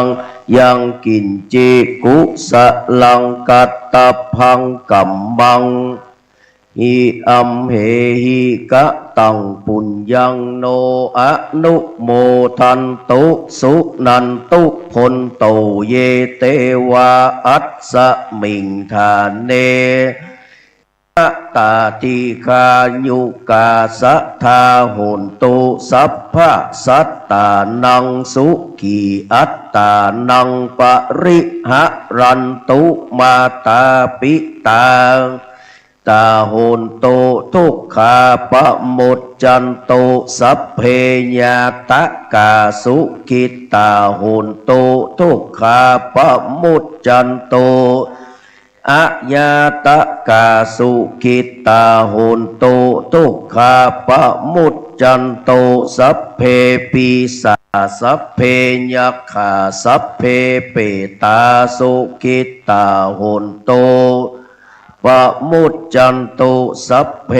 นักขัตตาสุขิตาโหนโตทุกขาปะมุจจันตุสัพเพเตวาสุขิตาโหนโตปะมุจจันตุสัพเพ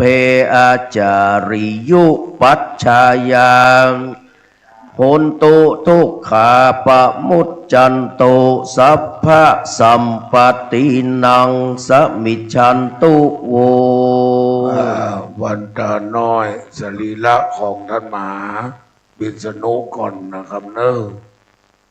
วันตามิพันเตสัพปังอาปะระทังคัมมาทะเมพันเตกะตังปุญญังสามินาอนุโมติตัพพังสามินากะตังปุญญังไมหังตาทัพสาธุสาธุอนุโมทามิไหว้เข้ามาตั้งในเจ้าวันตาน้อยพระมหาเถระมัชชิมเถระอนุเถระสามเณรทุกรูปทั้งอรัญญวาสีวัดป่าคามวาสีวัดบ้านพระเดชพระคุณหลวงพ่ออุบาวัดหนองตองอาวุโสสูงสุดในที่นี้80 พรรษา60รองลงมาก่อนจันด็อกเตอร์พระมหาสวัยเทวปุญโย70 พรรษา50และจุดตนจุองค์เนอจันเกษีนำเลยวันตามิพันเตสัพปังอาปะระทังคัมมาทะเม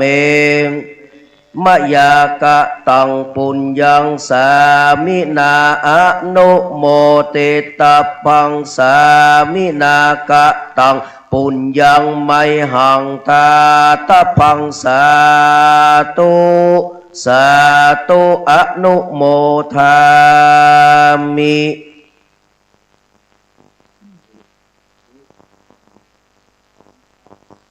สาธุสาธุสาธุในนามของท่านปัจจัยคือท่านสุรศักดิ์ท่านเจ้าคณะอำเภอปัจจัยแต่เพิ่มจะเป็นเจ้าภาพเขาเลยต้องคือทุกเจ้าหลวงวัดเจริญขอบคุณนิมนต์ครับขอบกราบถวายความเคารพนอบน้อมบูชามาในบารมีธรรมแห่งพระสงฆ์ครูบาอาจารย์พระเถรานุเถระทุกรูปด้วยความเคารพขอเจริญสุขเจริญธรรมมายังคณะศรัทธาญาติโยมพ่อออกแม่ออกพ่อครูแม่ครูทุกคนทุกท่าน ในค่ำคืนนี้เป็นปฐมเบื้องต้นในการตั้งการบำเพ็ญกุศลศพของท่านพระอาจารย์พระมหาวิษณุจารุธรรมโม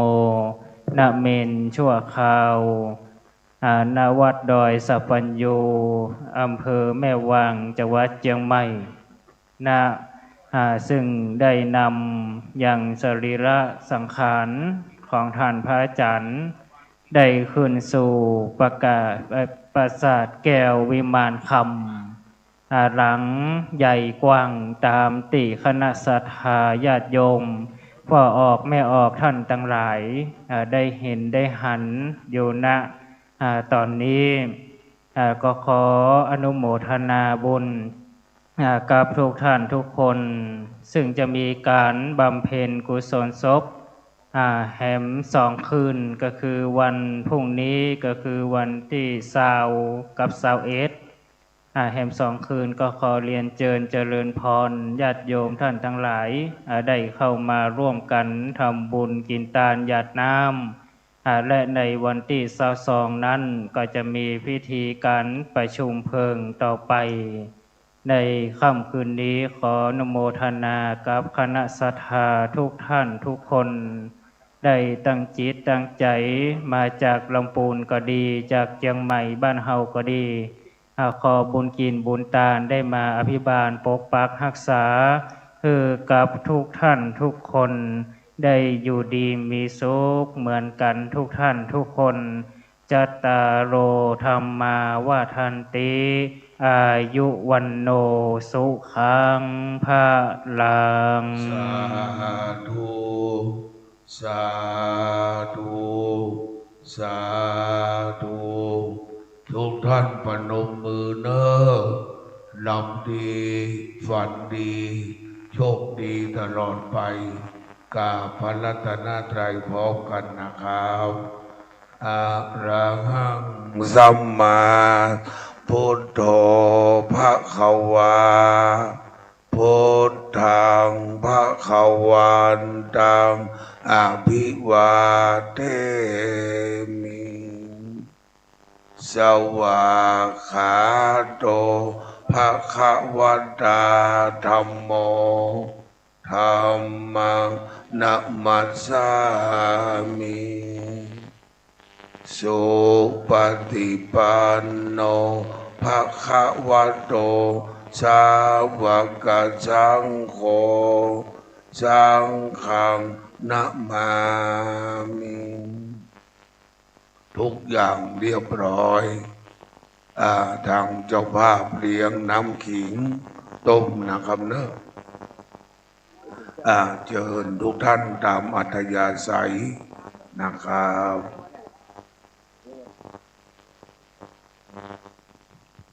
ทรงเทวดาเนอ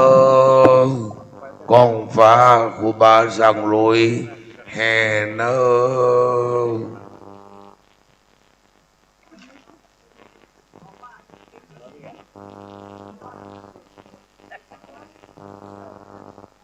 ไม่มาเกิดอะไรอยู่เนี่ยผมจะเข้า60แล้วครับเดือนมิถุนายนนี่เต็ม60แล้วนี่ลองที่30 ปลายอยู่เป็นคนที่ไหนน้ำต้มขิงอยู่ตั้งหลังนะครับบนโต๊ะหยิบเองเลยนะครับ2-3 แก้วไปต่อที่สท.จันทร์สมดาวรับฟ้าได้ครับนอนนี่ครับนอนนี่ครับนอนนี่